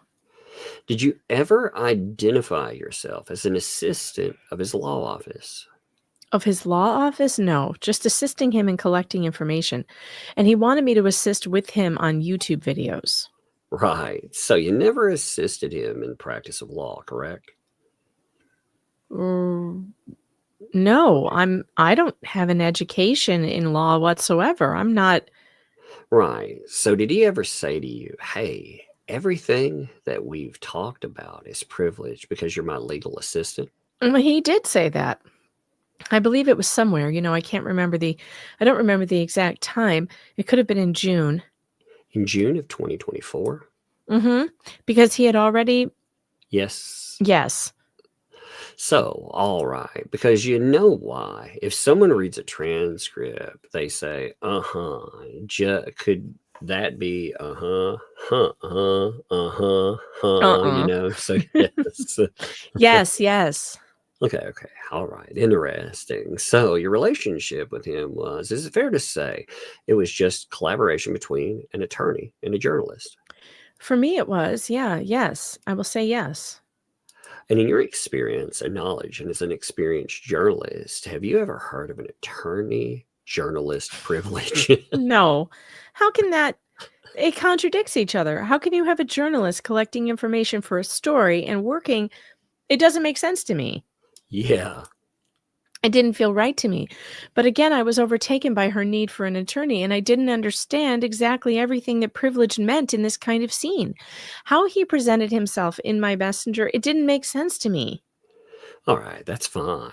And do you know that even if there was an employee of the law office that revealed something that was privileged between an attorney and a client, the responsibility falls on the attorney and not the employee? Did you know that? I would imagine so, and I'm not a person that understands law. I'm not a lawyer. I'm not a legal assistant. I don't understand law. Hey, where's Bruce and his objection right now? Yeah, exactly. Not just that. This is actually a very good line of questioning because, again, they went on heavily online and they made threats. They can call it whatever they want, but they were threats. They were saying that if she talked about this because it was all privilege, then that is a threat.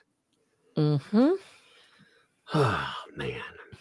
We'll go a few more pages and then we'll hit night because we've gone actually I think we've made good headway, to be honest. We did. Again, this is 53 pages. So do you ever say to you, Mr. Matzkin, if you reveal something that I'm telling you not to reveal, there's going to be consequences for you?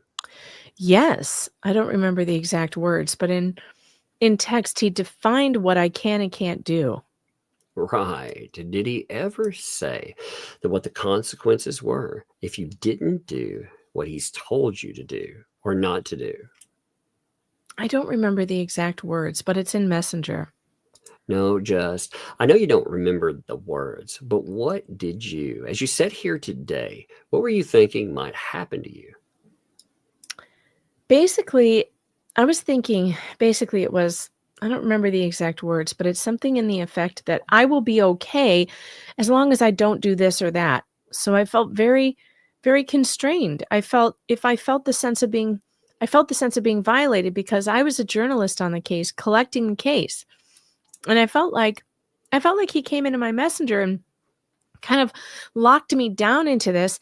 And I didn't see that coming. I didn't realize what was going on there. I felt like I was manipulated.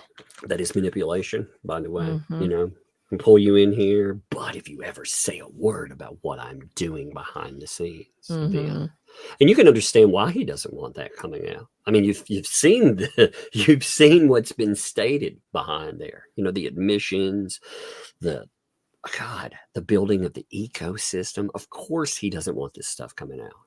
This is about to get so good. We can't stop now.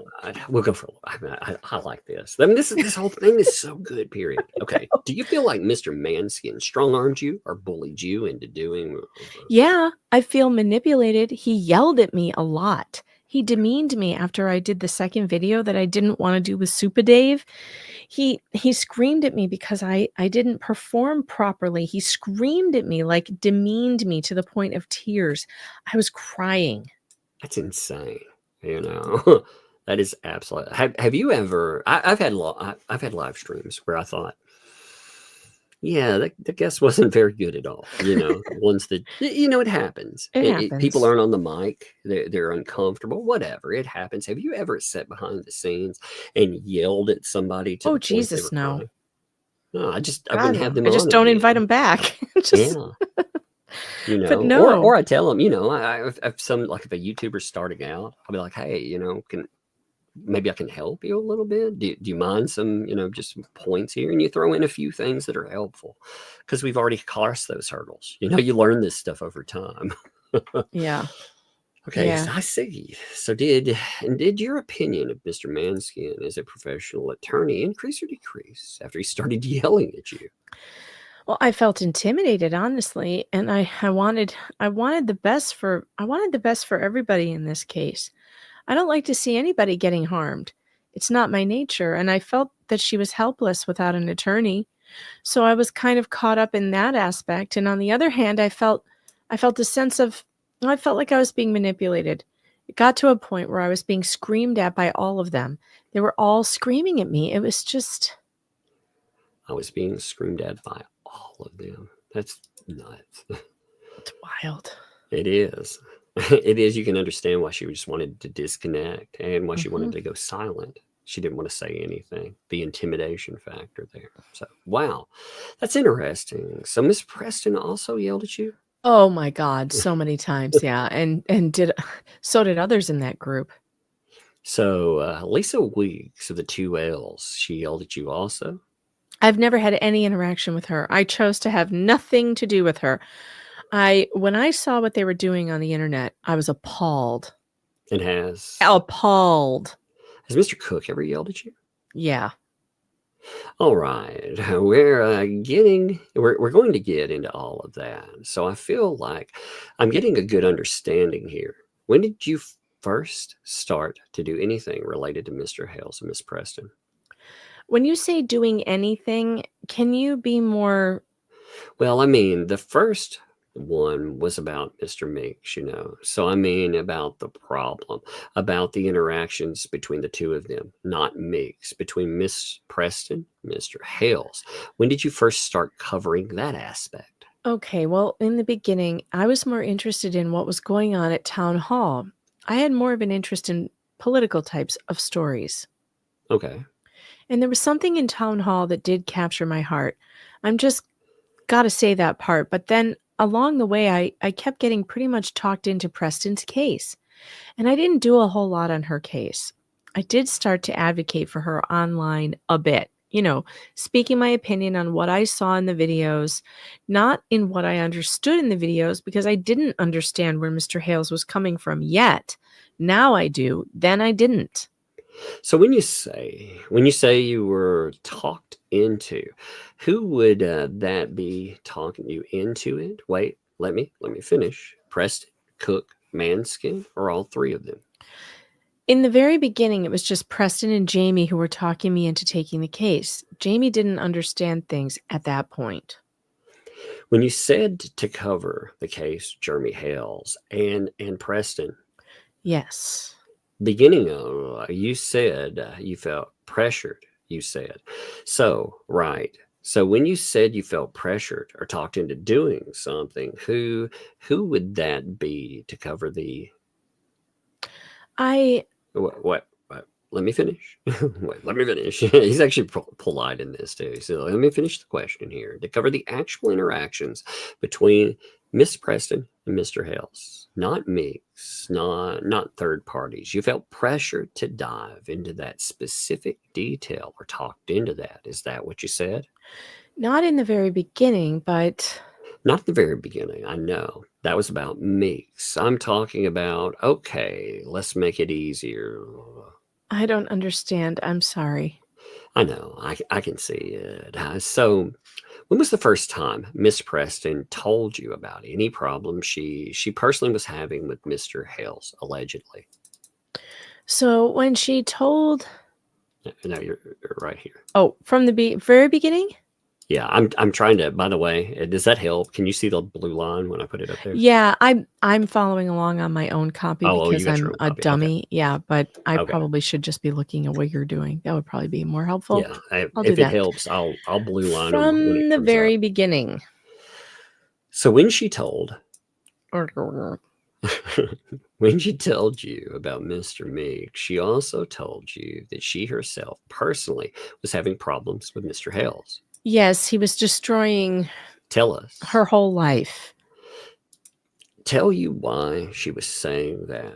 Why was Jeremy Hales in March of 2023 destroying her life? She was just saying that he was destroying her whole life and she wanted to sue him. She wanted to sue Mr. Hales in the March of 2023. Way back in the beginning, she discussed that, yeah. Did she say what her grounds for suing him were? No, just basically so he would stop talking about her on the internet. I see. So because, and you're a journalist, and you know what the First Amendment of free speech is all about, correct? No verbal response. So you do? But I also believe it was more than that for Mr. Hales. It was more than just freedom of speech. It was, well, he was crying out. I know now why he was crying out. He was... What do you know now that you didn't know then about why he was crying out? He's right here. Concerns. His concerns? His fear? His fear for his safety and for the child. Mr. Hales had concerns for the child as well, correct? Yes, and you had concerns for the child too, right? You had concerns for the child also. I gained concerns for the child over time and hearing conversations on the phone that...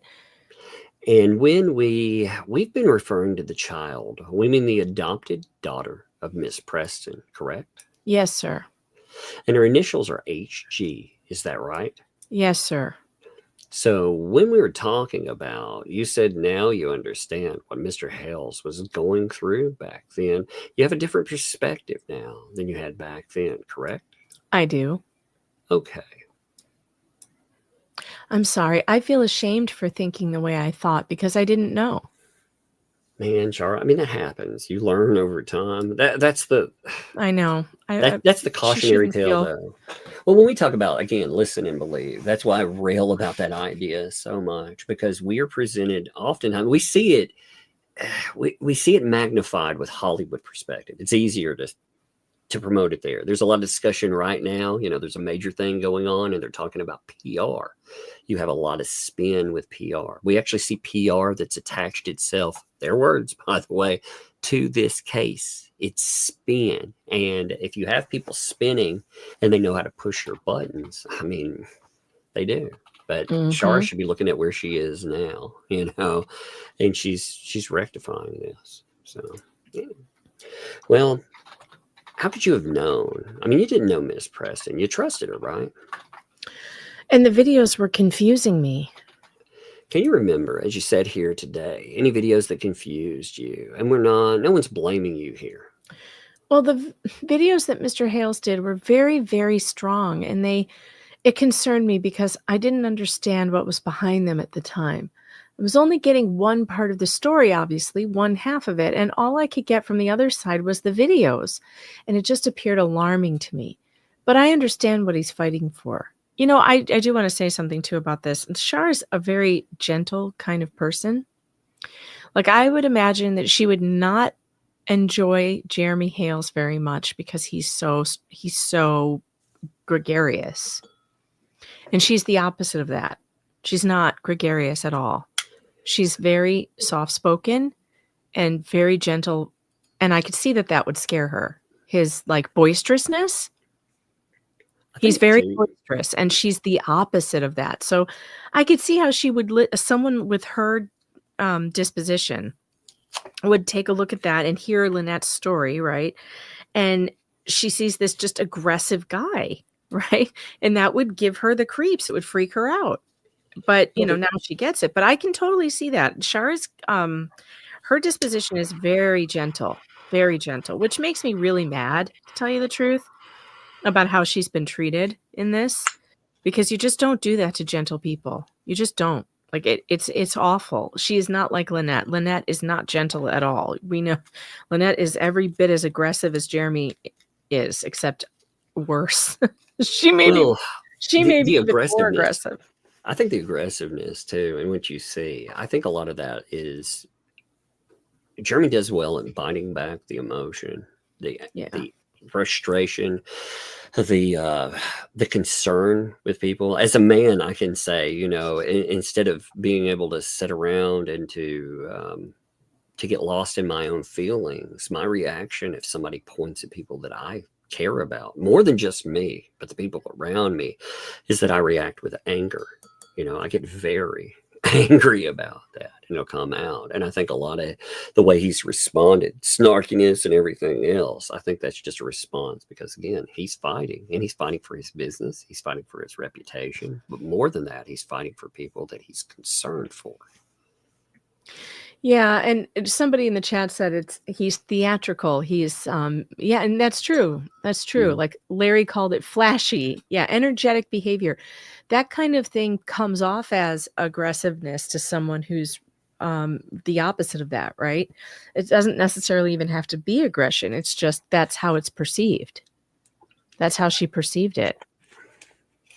It's just so crazy. Like it's so crazy to look at the manipulation tactic within this. It's like bookmarking something in the middle of a chapter and saying, look at this right here. Look at the way he's acting, but not looking at what underlies all of it. That's what she's saying. Right. So now I'm like Jeremy. I'm bombastic and I'm outgoing and I'm theatrical. So when I see his videos, I laugh. He makes me laugh. Right. And it's all in the way people perceive things. And I think it's a good window into how somebody with Shara's disposition perceives Jeremy and how it can change. How it changed after she's seen the facts, right? Yeah. Now she gets it. Yeah. And she feels remorse about that. She's noted that again. She's like, man, I got it wrong. No, I mean, you're looking at a story. Most of us, when we've looked at this, we've not had anybody chirping in our ear. The thing we've had are documents and more. I can only imagine too that group of people with somebody like her, the way you're describing her, them yelling and strong arming you into doing something awful. Yeah.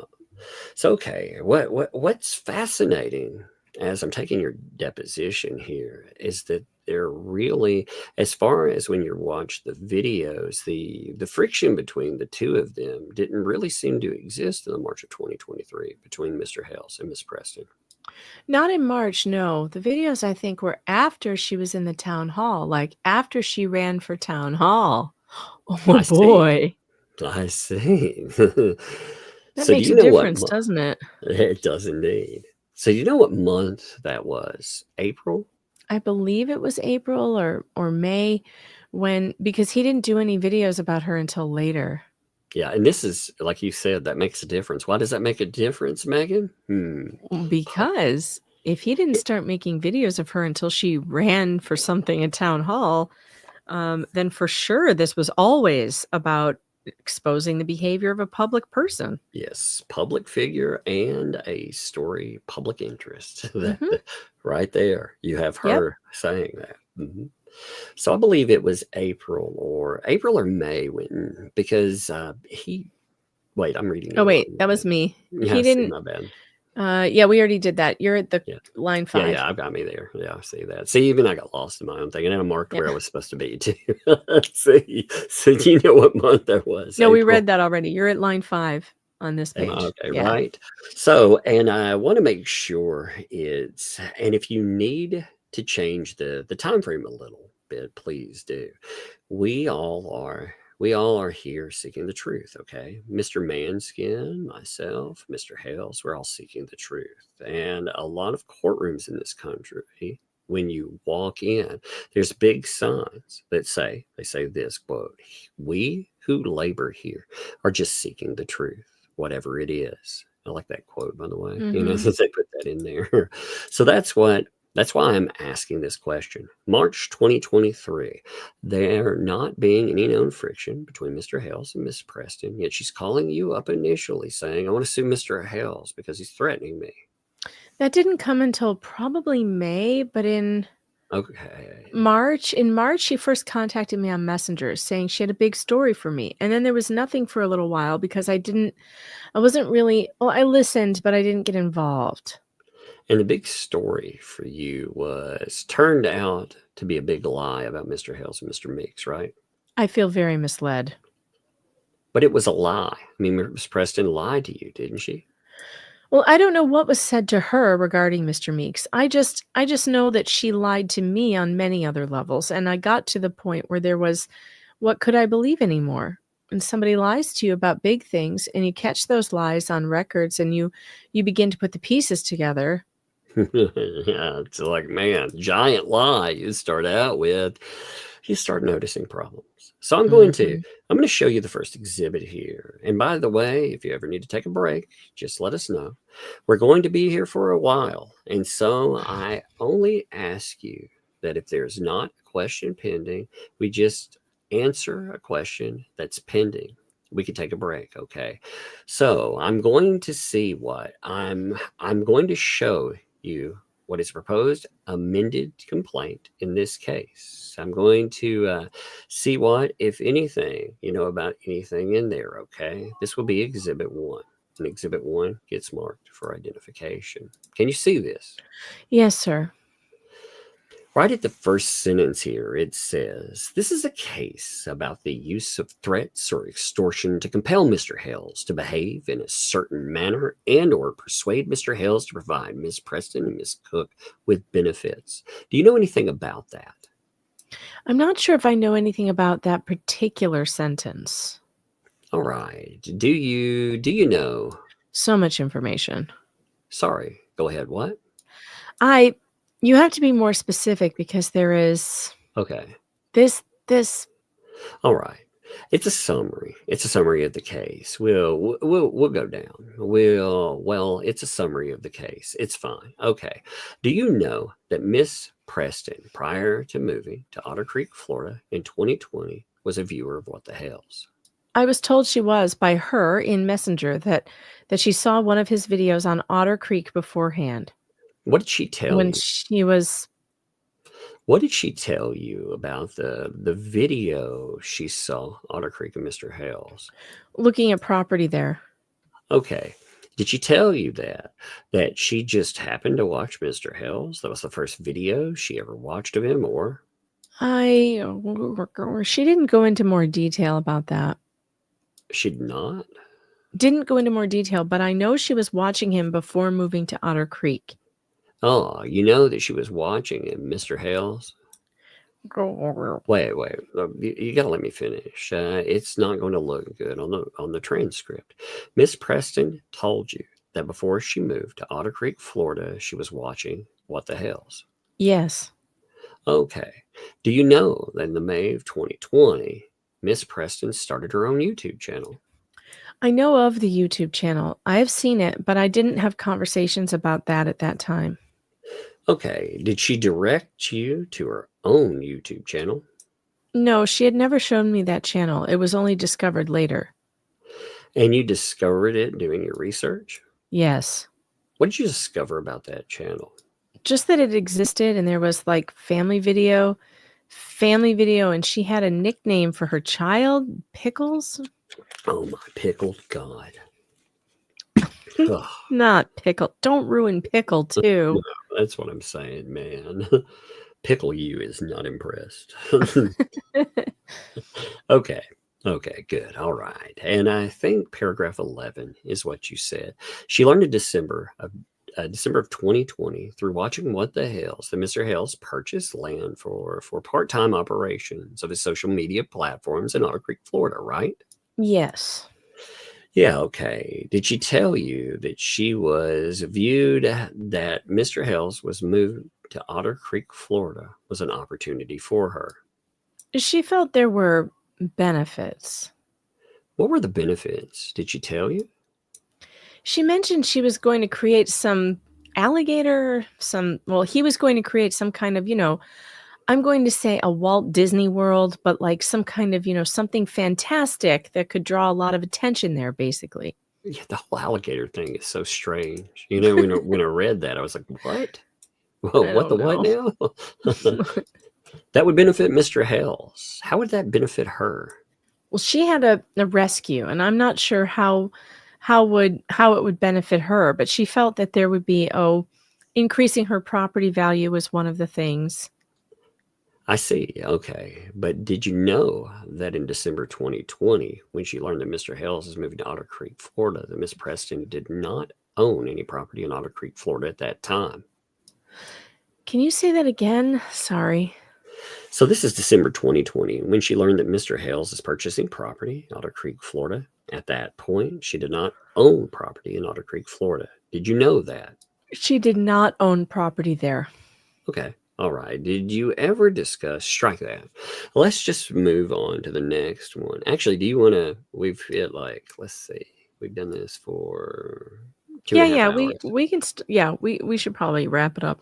Yeah. When we hit, we'll keep people forever. And I know, like this one, this should be a much easier flow as far as read through. It's just simply not as funny. It's horrifying.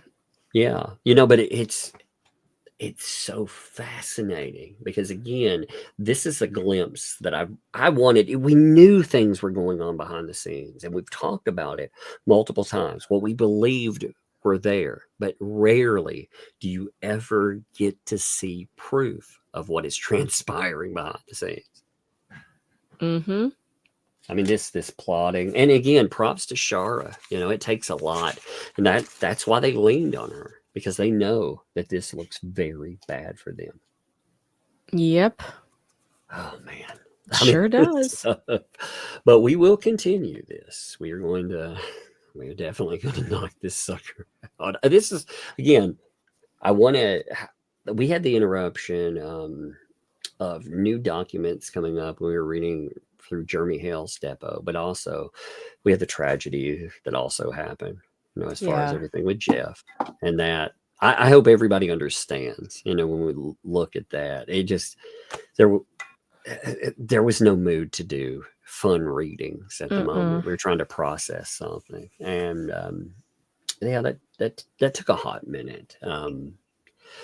But I mean, I think it's good to go through to, again, look at the information that's happening behind the scenes. And at the same time, when we're processing all of that, it'll help us get back to the Jeremy Hales reading too, I think. Oh, yeah, absolutely. We will. Oh, wow. And maybe if we'll talk after, but, Yeah, we'll talk after. I'm going to jump. You Okay. have a wonderful time. Chat, thank you for being so awesome. And don't forget to go click on my What the Hales TLDR video that drops tomorrow at noon Eastern Standard Time. Yes, that would be 11 o'clock my time, 12 o'clock her time. And for reference, it is 9:39 my time, just to say. Yeah, You have a good it's one, New though. York, 12 noon New York time. So you can look that up on the Googles via the internets, depending on where you are. If it's 12 o'clock in New York, just ask Google what time is it where I live, and it will tell you. All right, you guys take care. All right. Thanks, Megan. Appreciate you. All right, see ya. So today has been an absolute crazy one, folks. Again, we have the Shara stuff. Like this was actually something that we found out before everything came up. I thought, man, this is going to be a wild one. But then again, there are a lot more people that have popped up since we started. So I do want to mention this one more time. The thumbnail litigation. Remember the thumbnail litigation when we're talking about that? We were talking about the litigation that was aimed at Jeremy, at George, DJ Rattis, and Larry Foreman.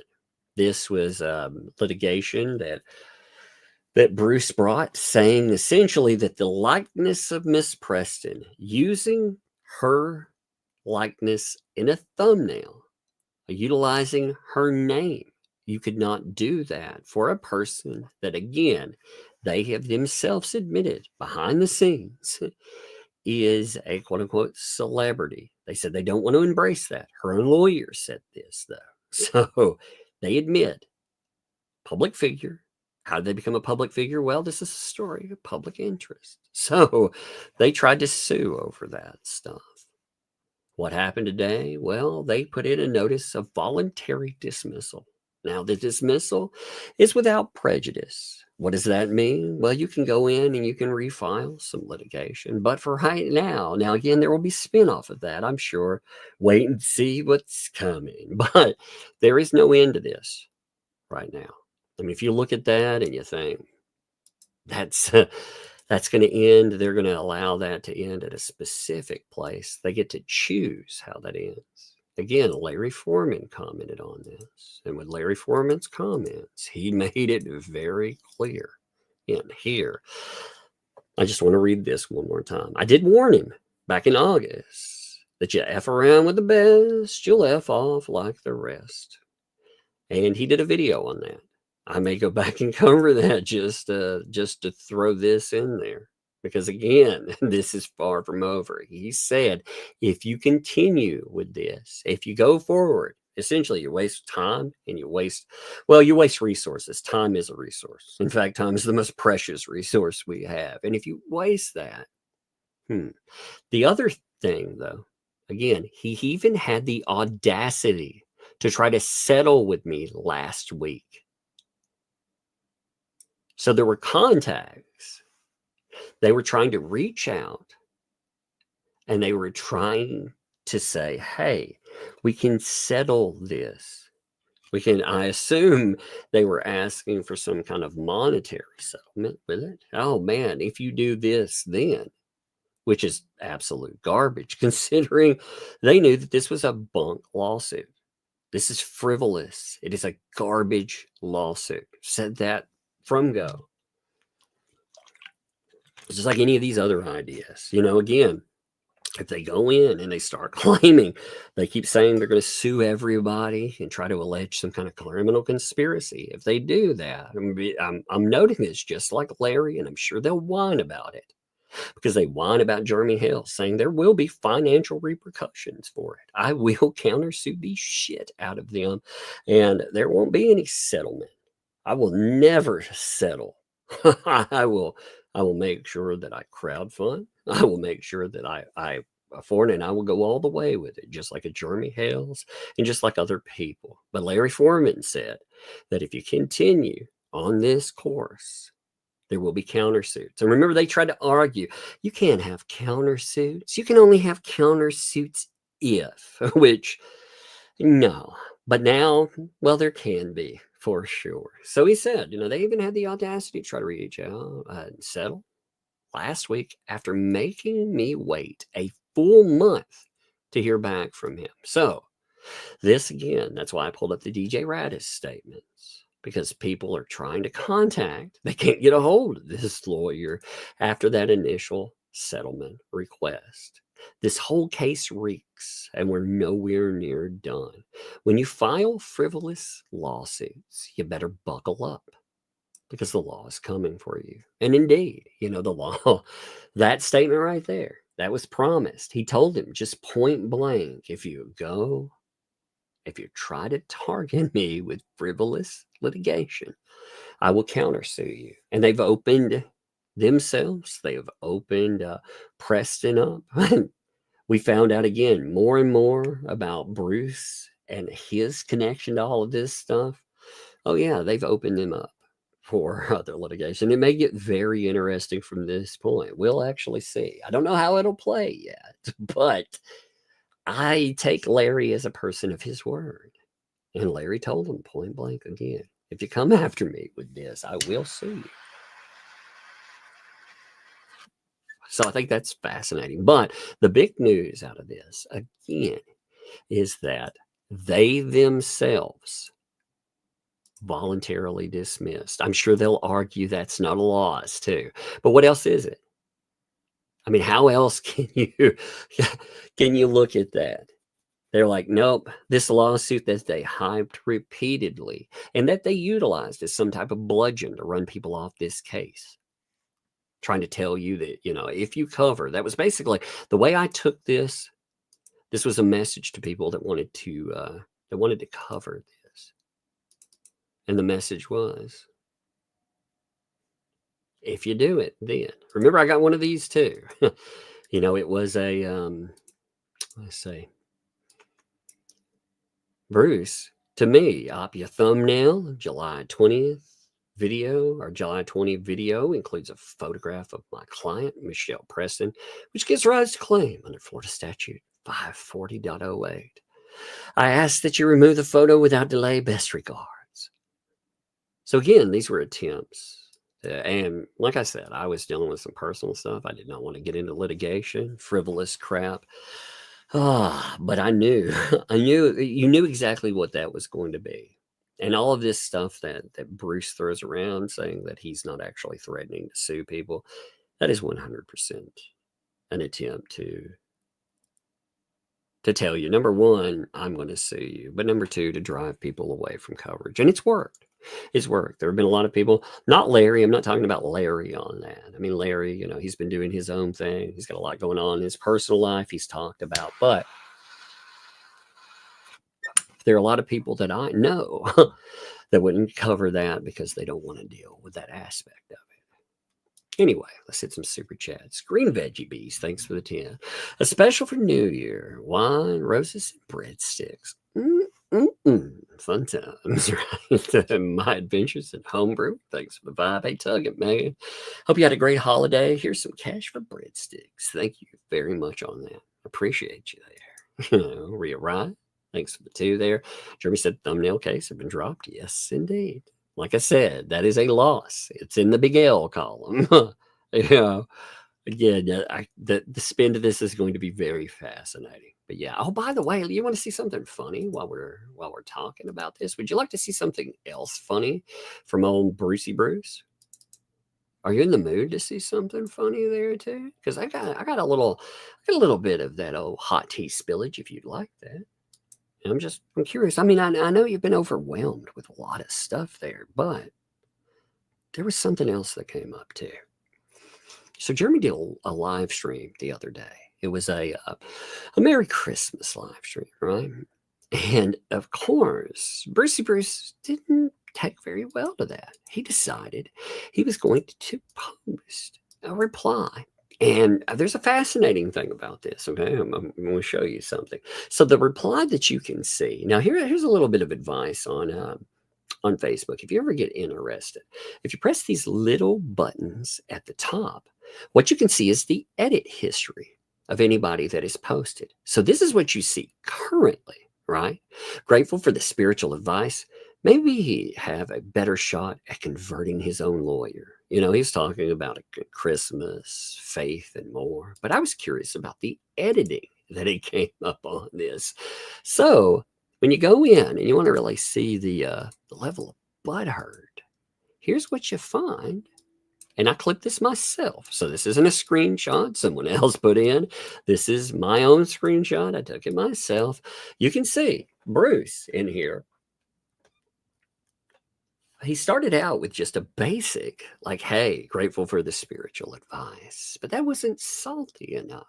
So then he decided to change it to grateful for the spiritual advice. Maybe he'd have a better shot at converting shock it. So he actually utilizes the attorney's name, which is very interesting, is it not? Again, no matter what he has to say or what he thinks about Mr. Hales, you don't see Mr. Shockett online really doing anything, do you? He's not out there talking smack about Bruce. That is apparently a one-way street. By the way, I've seen other commentary, but he threw him in there. That was one of his first moves. And he kept going with it. Then he was like, his own lawyer. Then he goes, he keeps removing media, adding. He just can't get it right. So he actually goes through multiple changes on this. But this one stuck out to me most of all. There's also a person's like history also shows. And I thought this was very interesting because it seemed like advice that Bruce himself, well, he seemed to be describing himself. So he liked a post, give me a second, that said the following. And this was posted in the What the Hales group. It was a quote. It said, one mistake you should never make in life is to allow yourself to be recruited by someone to hate another person who hasn't wronged you. Wait a minute. Did Jeremy Hales ever wrong Bruce? What was the wrong in there? I mean, we heard from Bruce himself that the reason to attach to this case was really about old mac and cheese. He himself said that. It continues, only a fool inherits other people's enemies as a sign of loyalty. Now that sounds like a quote talking about the ecosystem. Only a fool inherits another person's enemies as a sign of loyalty.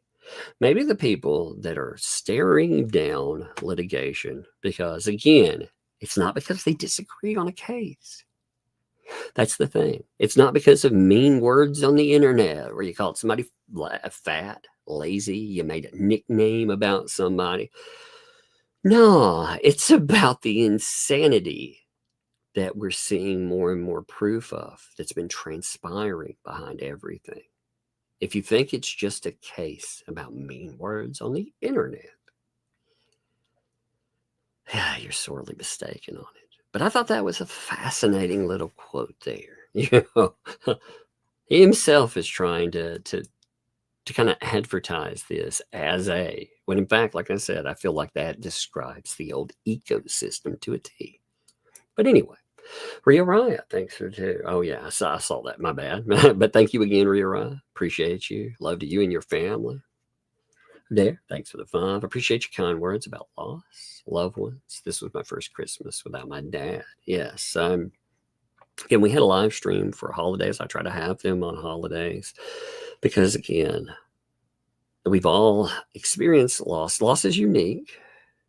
We all experience different ways, but there's a shared feeling, when we're mourning somebody, and holidays can be difficult. And I want you to know while you're dealing with that stuff, again, you have friends, you have community, family, whatever you want to call it. You are always welcome here. You're here for when I need something. Again, I'm not looking at you like my internet therapist or anything. I don't mean that, but I want you to feel like you do have some kind of a support and people who do care. So yeah, for sure. I appreciate y'all too. Emma, thanks for the 5 there. Just did 25 Cam on my exercise bike, and I get to relax and listen to you guys talk about the crazy. Indeed, you get to exercise that mind. Gotta love it, right?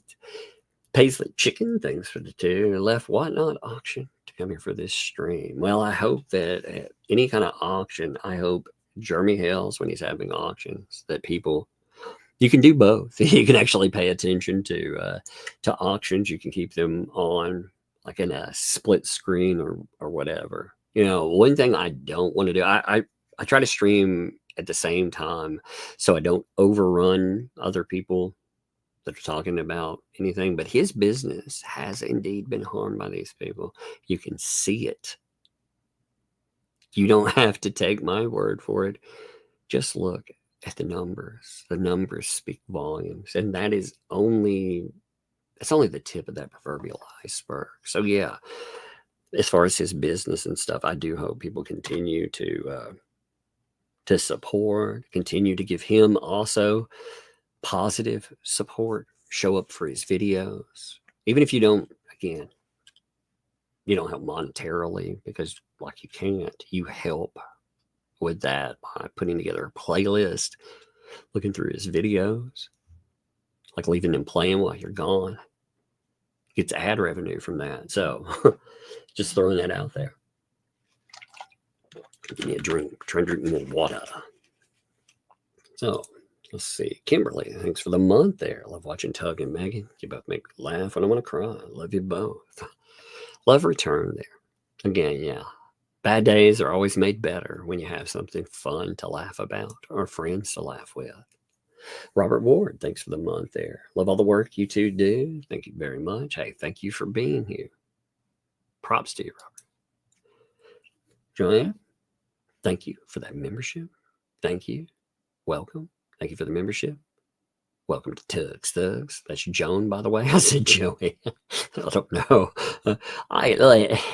I'm so skilled I can butcher a basic name. Yes.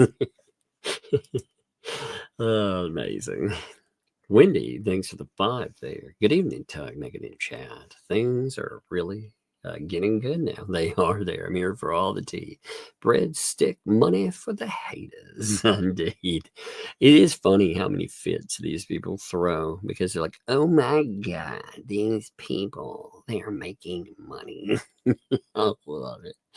Oh, Mr. Retired Gardner. Mr. Gardner. I'd say Mr. Gardner retired. I said that wrong. It sounded like a retired gardener. That's not what I meant to say. Oh my God. I'm pretty good today. I'm pretty good at messing things up on that. Appreciate you, by the way. Thank you for your service there. But there is a motion to dismiss the trespass 5. Indeed. Indeed. And remember, they can continue to say that they're going to press litigation. They're all going to come against us and do X, Y, and Z. But remember, while they're doing this, it just makes this case look worse and worse for them. Because as they continue to make threats, as they continue to say that they're going to do that, when their cases are falling by, I told you, something would happen with that thumbnail lawsuit. It would have eventually ended up falling apart no matter what. It was a bunk lawsuit. It was absolute trash as far as the lawsuit is concerned. The entire case, again, remember, when you look at it, the statute that they were discussing, the one that said they were saying actually backed up, what was that? Florida statute 540. Oh, wait, give me a minute. Florida statute. I'm going to pull this up. Statute 540.08. Remember, it's pointed out. It's so easy to find the information that says that this would not go forward. You would not be allowed to actually to have this work out for you. Give me 1 second. 540 anyway. Anything that comes up in 540 is portions of commercial discrimination. And 540.08 is unauthorized publication of name or likeness. With that too, it's actually, when we've talked about it, when we look at these statutes, they sometimes look very complicated, but you can find sites that kind of break down the whole thing. If you really wanted to understand just how much garbage that this thing was and why it needed to fall apart. Again, As far as statutes are concerned, 540 is all about commercial discrimination.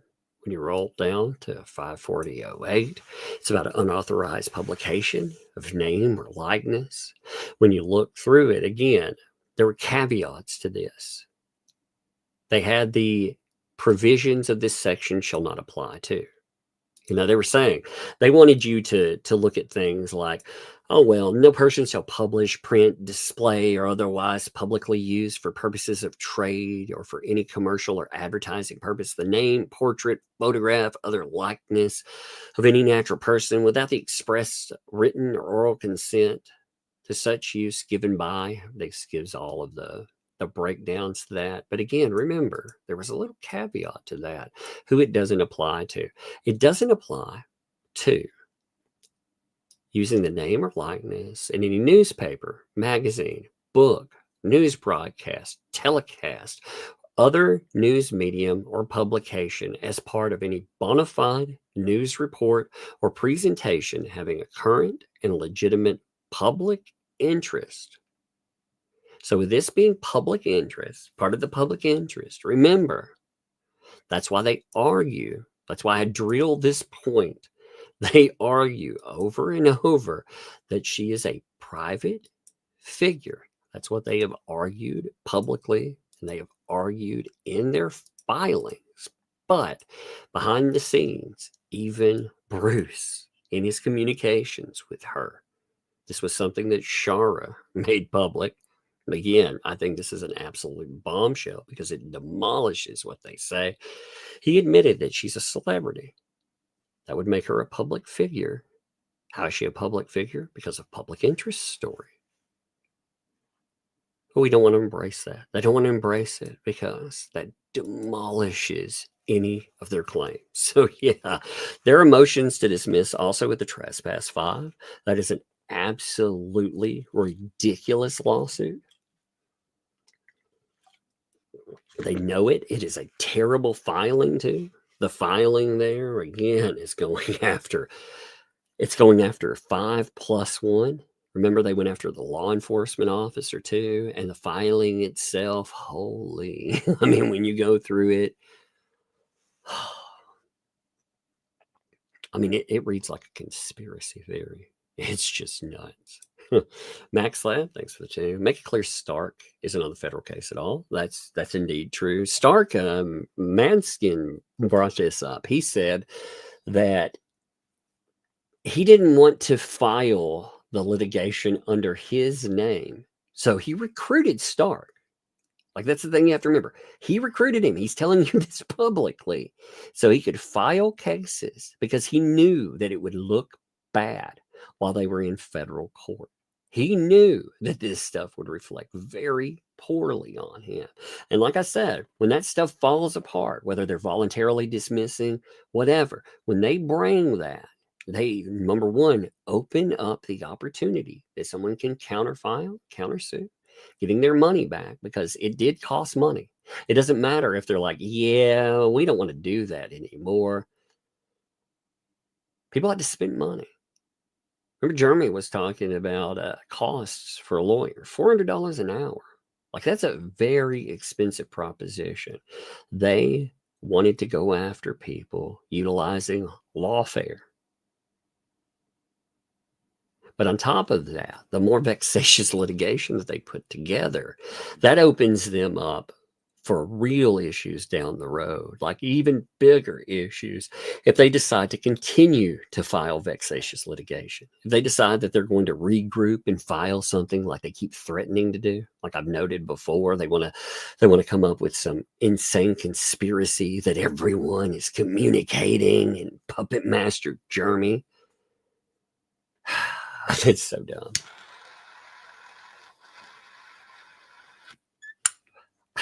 Most of us, if you've listened, like the way Jeremy Hales is, right? Could you imagine somebody trying to tell him what to do? Because the way he expresses himself publicly is the way most of us are, if not publicly, privately. If anybody told me what I'd have to do in a case or told me I have to cover it X, Y, Z way or else, I'd be like, well, bring your else on, because I wouldn't do that. No, it's been all about, again, wanting to pursue truth. And it does help that he has so much on his side with this. Shara is just another piece of the puzzle. That Meek stuff is crazy. Telling people that there's a conspiracy to end the life of, I'm going to call them an elected official. Even if they're out of office, they were still an elected official. So to say that, to spread that around to the point that somebody called law enforcement, you know what that does? That actually adds more to the federal case, because she was spreading this rumor, according to Shara. And it got to the point that people called law enforcement because they were worried about it. I mean, again, you realize how bad this stuff looks. George, thank you for the 5 there. Tug and Megan, love you both. Hey, love return, my friend. Appreciate you. Laura, thanks for that. Look at this. Today is Rebel's birthday. Everybody in chat, give Rebel love.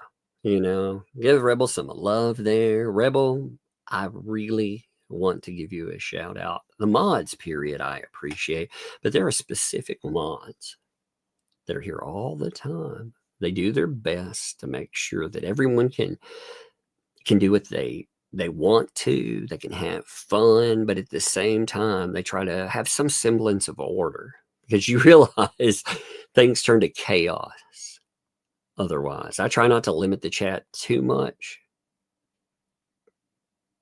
The mods, though, they're the ones that keep the chaos that I create, because I don't slow the chat. I don't do a lot of things with that.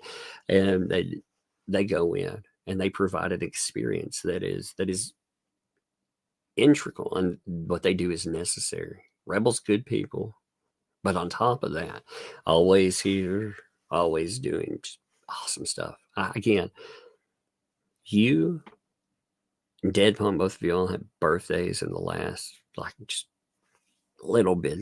I want to give both of y'all love, man. Appreciate you. I can't say that enough. So thank you.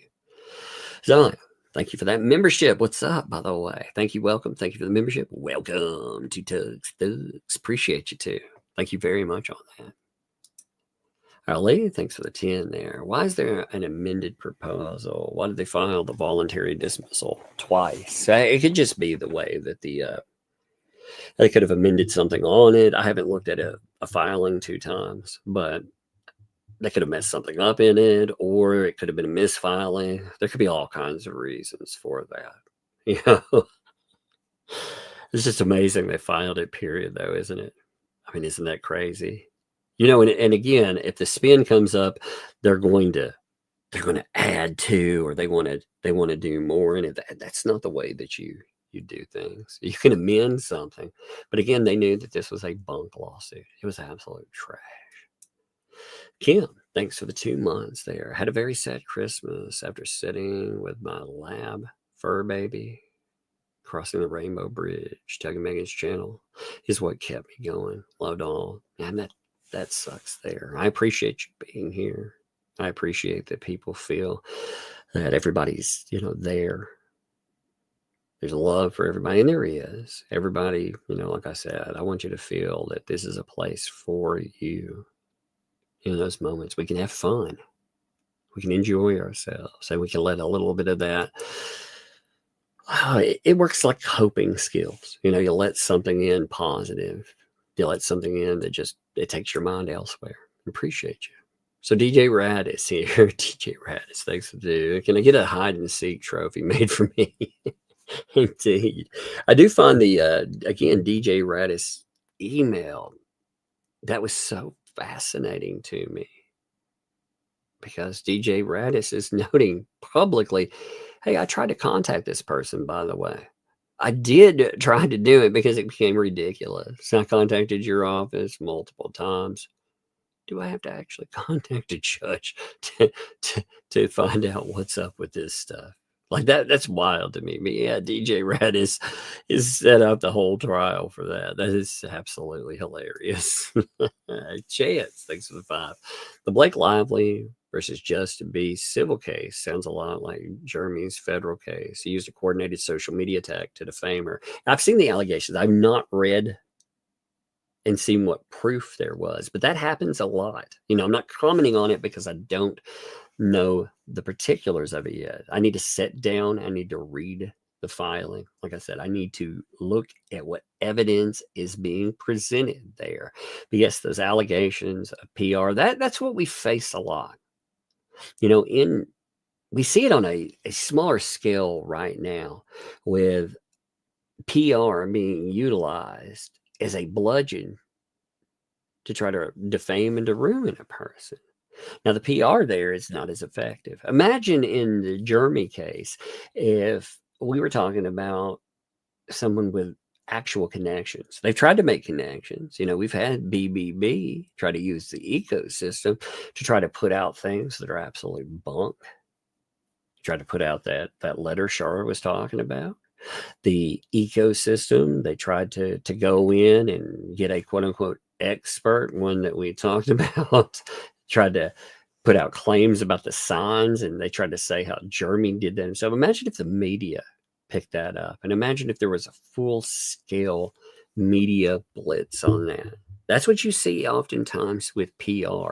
And I assume almost every time something comes up that PR is involved when it comes to Hollywood. But that case is going to get really wild, I think. And again, I'm not making a comment pro or con because I've not read and not the allegations. The allegations, it amazes me when people go through court filings sometimes. They'll just read allegations and they won't look to see if there's evidence that backs that up. From what I've seen a few things that look kind of damning there.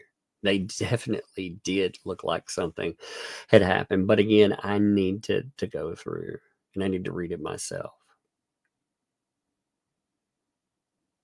But that's crazy. I mean, the whole PR thing. And I think that's going to be a pretty big case. And we were talking about some big names involved. Jada, thanks for 5. Wonder if the drop the suit has anything to do with the erased posts the other day. Not sure. I'm not sure. I wonder if they just got to the point they realized that this is absolutely redonkulous. Like, it is a ridiculous case that they are involved in.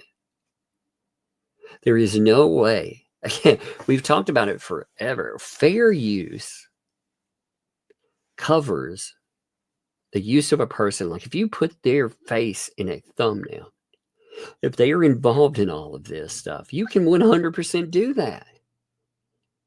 If it is public interest story involving a limited purpose public figure that themselves is filing litigation, you realize how absurd this is.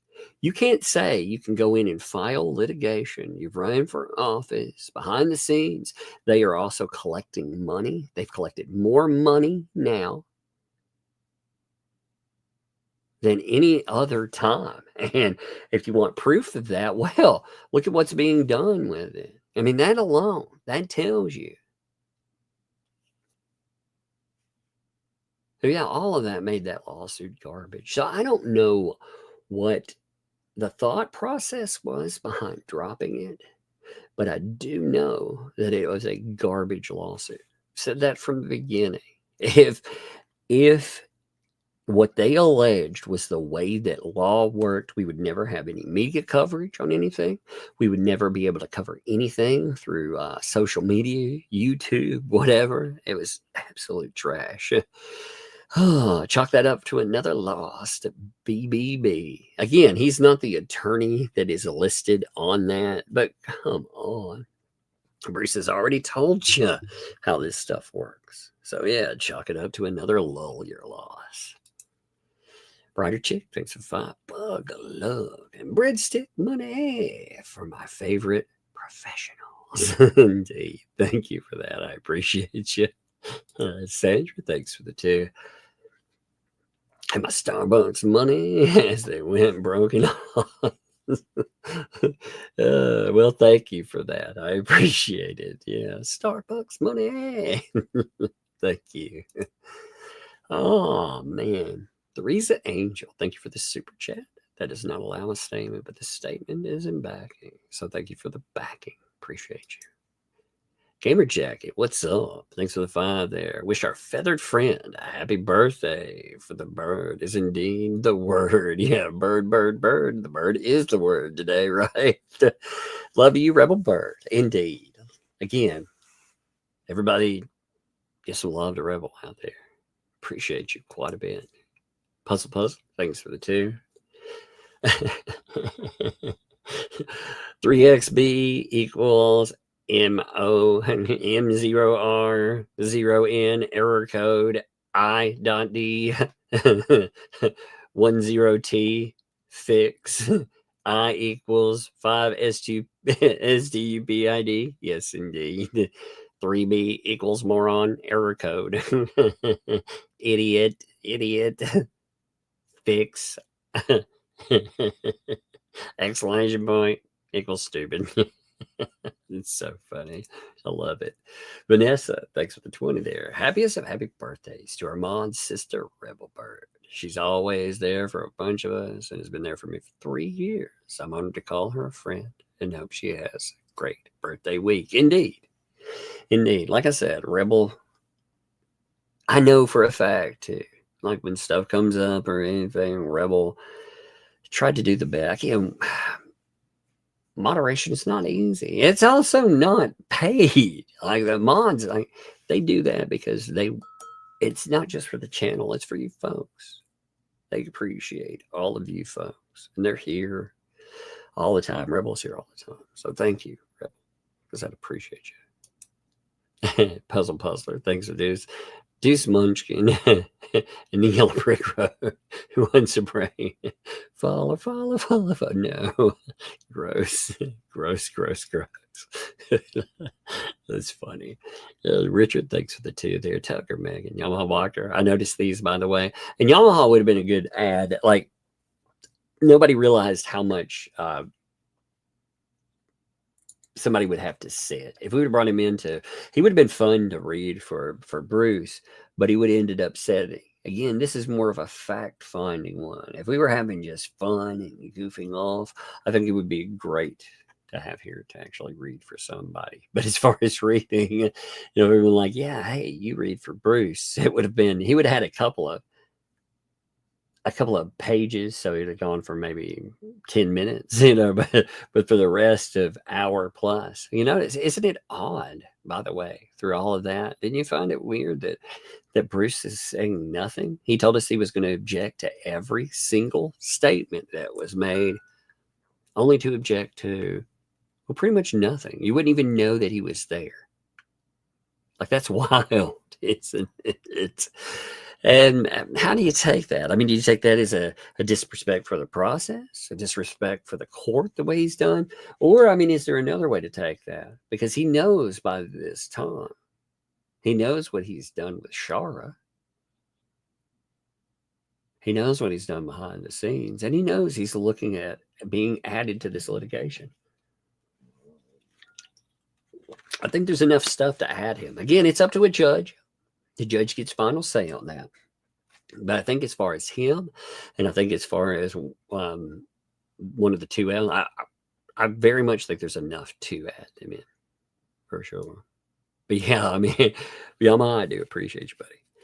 Joyce, thanks for the 10. Money for girls, money well spent. Well, thank you. Yes, indeed. The girls they've been funny. They're chomping at the bit to go have some fun too.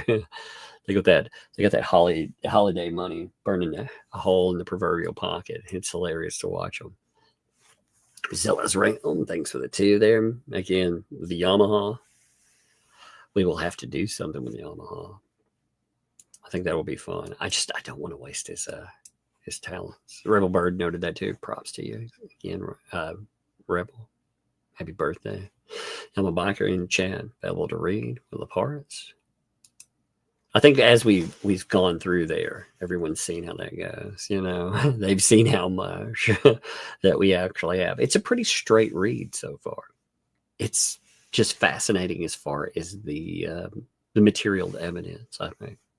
Clear as mud. Thanks for the 25 months there. No statement, and no statement indeed, but no statement and yet big statement, right? Thank you. Granny Piggy, thanks for the 5 there. I hope you all sue the hell out of BBB and the 2 Peabods and everyone else that defamed you all. Like for me, I'll make this clear. I don't sue people. Like I don't want to get involved. I'm not a lawyer, and I've never been put in a situation like where a Jeremy Hales is, where these people are there. I've had people say some pretty awful stuff, like some pretty awful things, but in that process, you see what Jeremy Hales has had to do. He's to the point where it's damaging business. He has all of this other stuff attached to him, plus it's happening to him in real life. There's that component.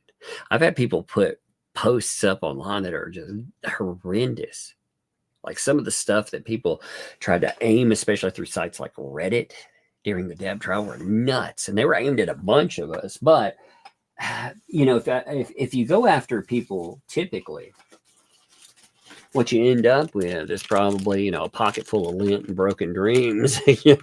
That's not been worth $100,000 to me. And I just going after that. But I've never been in a situation like Jeremy. That's a totally different thing. Give me 1 second. I have to clear my throat. Give me 1 second. Man, I hate this time of year, the weather. Ugh. I hate how that gets in your chest, too. As I get older, I always worry about my heart health. So when it gets in your chest, that congestion, it's like, oh my gosh, it's in my heart. No, that is congestion. But yeah, I appreciate that, too. If they do, like I said, when I talk about lawsuits there, if they decide to pursue any of these actions that they mouth off about, they just blah, blah, blah, blah, blah. But if they ever do that, they need to understand very clearly that there will be countersuits. I will not settle with any of these people, but I will countersue them. If they waste that resource, the one resource they take away is time. They make you worry about it. I was joking about talking to a therapist and I needed time, but for real, there's a lot of stress that involves in that stuff. There's a lot of ugly.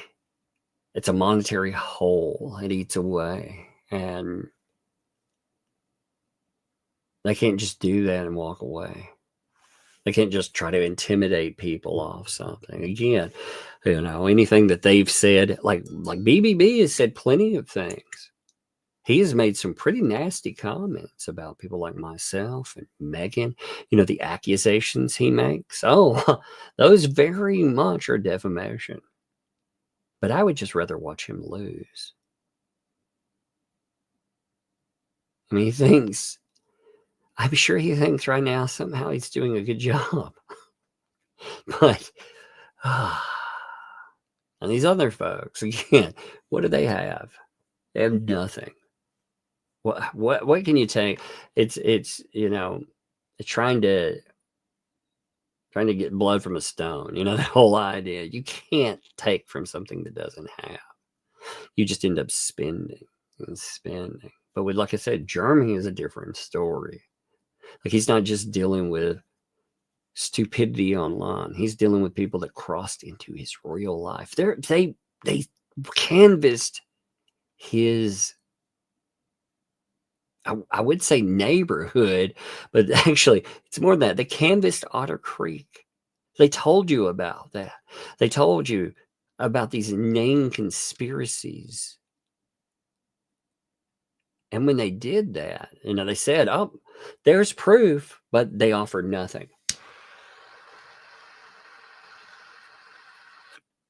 I mean, I can't imagine something going to that level. But thank you, Rick. I appreciate you.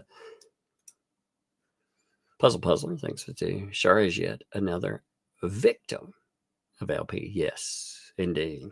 That is indeed correct. You know, in Shara, it's sad to read what she's saying here because she feels remorseful because she believed that. I mean, when you think about it, you know, she believed that she was coming into something and helping. I think her background, you know, this statement that she made right here, give me one moment. This statement that she makes, she's like, I'm sorry. I feel ashamed for thinking the way I thought because I didn't know. I mean, you can feel it. She feels lied to, misled.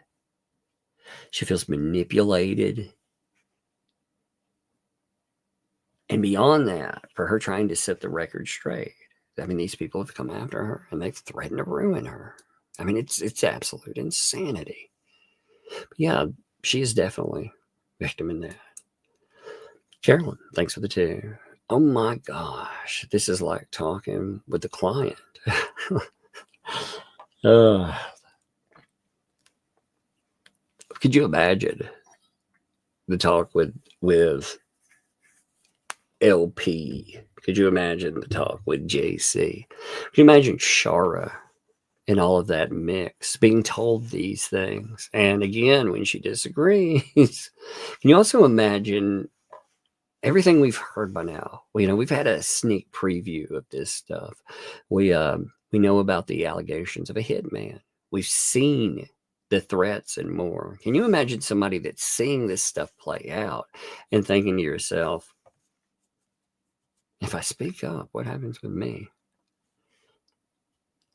I mean, that's a horrible predicament. So props to her, for sure. That makes stuff, it's nuts. I mean, alleging that Jeremy was part of a plot to end somebody, that's so insane.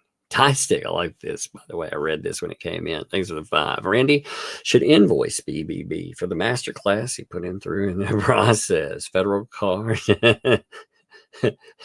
I's and T's. Yep, indeed. They do. They dot those. He doesn't know the difference between I and T. Yes. I mean, you see him asking questions. He seems so far out of his element, like he stepped into a ring. It's like he's delivering mail to a boxing ring, you know? I mean, ding, ding, here's your mail, sir. Yeah. It's like, wait a minute. That's not how that's supposed to work. Victoria, thanks for the 7 there. Starbucks money. Please use it for the tuggets and needs. No more bitter coffee. Well, thank you very much for that, for sure. You know, oh man.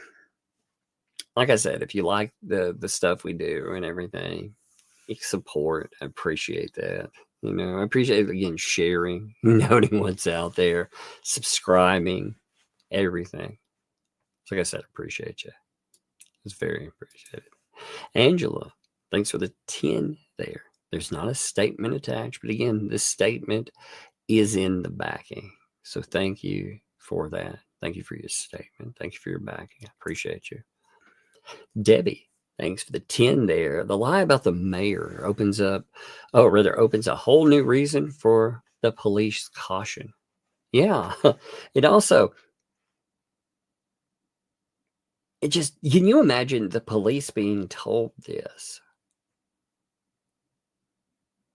I mean, depending on how that call goes. Shara said, well, she's alleging that there's a lot of people involved in this conspiracy. I imagine if we go in, when we see the names, they're going to be people that LP doesn't like because of whatever was going on, right? But depending on the call, I wonder if the call actually focuses on and others, or if it just focuses on Jeremy. That'll be something to listen to. Like I said, I was talking about this last night. This case gets crazier every time I look at it. Holy crap. And we're just getting started in that Depo, man. K-Rab, thanks for the 5. Thank you for the holiday streams.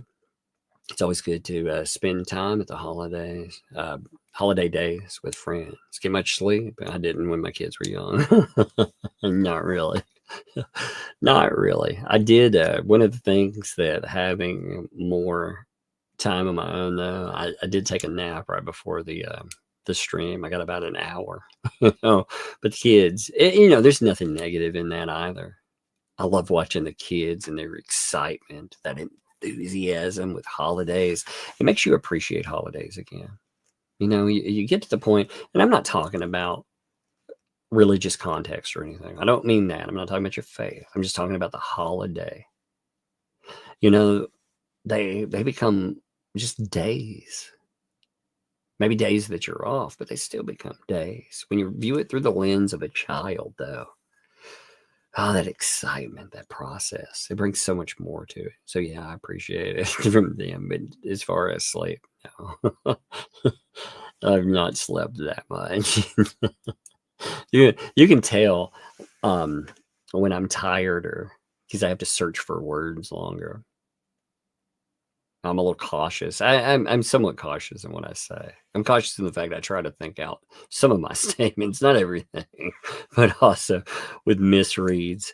Oh, those morning streams we have sometimes too. I enjoyed the the court stream that we did today. I did get a couple hours before that, so I was a little more alert. But man, you can tell in the mornings, I don't feel like my brain is set to morning for sure.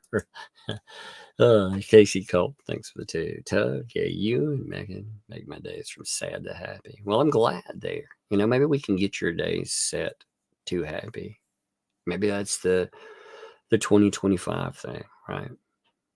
Maybe we can continue that from whatever in the live streams they make you happy, that distraction or anything else, apply that in life.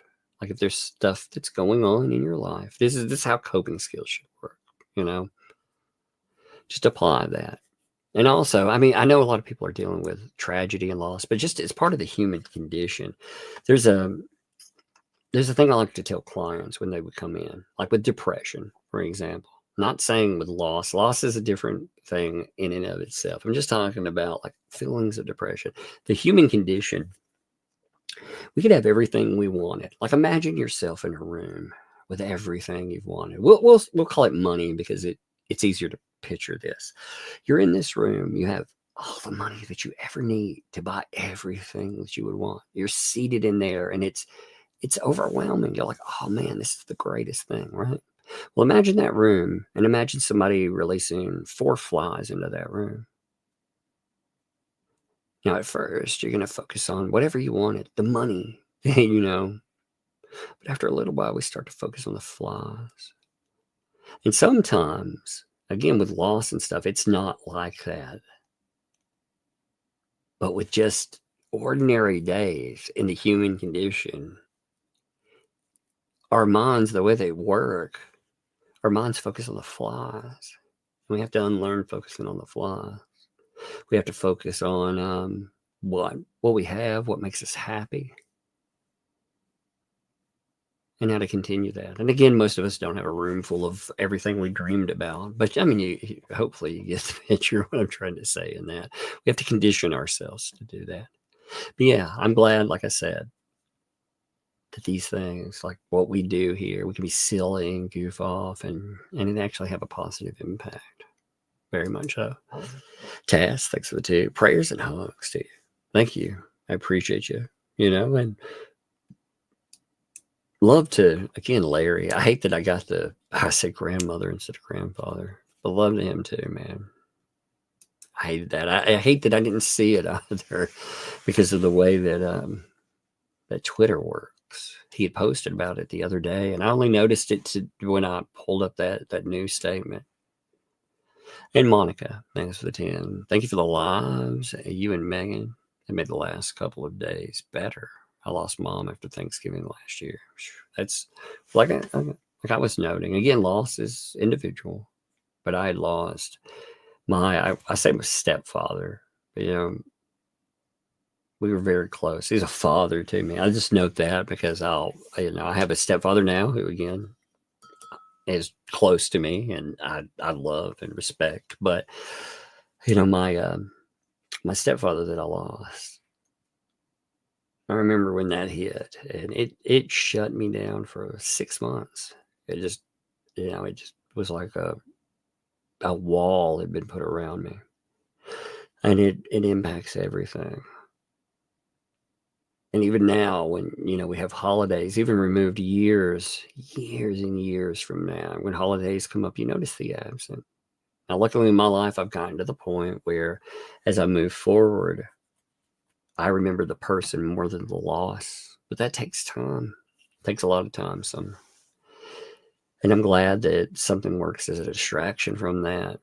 And it works as a new way of setting the holidays. Again, you have friends and you have other people to be around. And thank you all again. You provide that for me too. You provide it for everyone else around here. So it's appreciated. But anyway, I'm going to end my stream here today. I do not know what's planned on the morrow. I don't know exactly how things are planned. I've got an outing with the kids, so I'm not sure exactly what will happen with that. But I do know this. Megan tomorrow has a video coming up again. Noon her time. That would be Eastern. My time, again, Central time. So at noon her time, or 11 my time, she'll have a video coming up that is actually very good. I got to sit down and listen to it. She was asking me what I thought about it. She was like, hey, can you listen to this? And it was good. Like the quality of it alone was very good. It's next level for her stuff. So make sure that you watch it. But if you can, at that time, if you're around at noon that time, tune into it right when it comes up. That helps the video. Videos reach more people than live streams ever will. In that, it's kind of a breakdown in a part one of what's been going on with all of this insanity. But anyway, I'm going to leave you with this. Like I said, I appreciate you folks. And we'll see you next stream. There's just so much out there, and I'm sure we're going to be getting more. But thank you, folks. Wait, I saw one more thing. My bad. Andrew, I hate it when I miss people there. Andrew, thank you for that membership, by the way. I don't want to miss you, buddy. Thank you. Welcome. Thank you for that membership.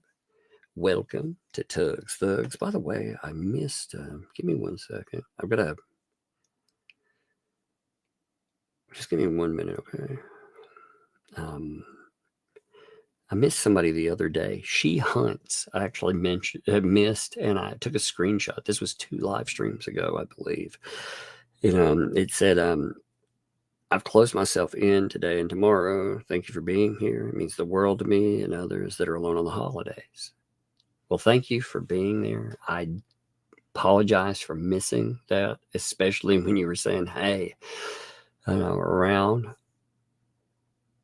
I like, again, you all allow me to be fun employed or whatever you want to call this. So I appreciate it. Heck, there's 2,600 of you right here.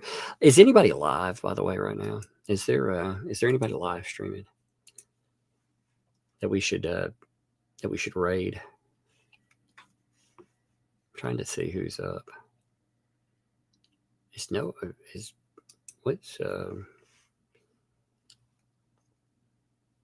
I'm not sure what's going on. Anybody live? Do you see anybody? MG? Okay. Give me a second. I'll lock MG. Oh, yeah, I see MG there. Okay, give me a second. I'll lock in on this live stream. Tell him when you go over there, by the way, tell him that it's a tug raid. That I've been trying to raid people every live stream if I can. So just give me 1 minute and I'll redirect. All right. I have to set it in here. I went ahead and clipped his, there we go. All right, so when I end, there will be a redirect in the chat. Let's go raid him. All right, folks. But I appreciate you. We're ending here. We'll see you.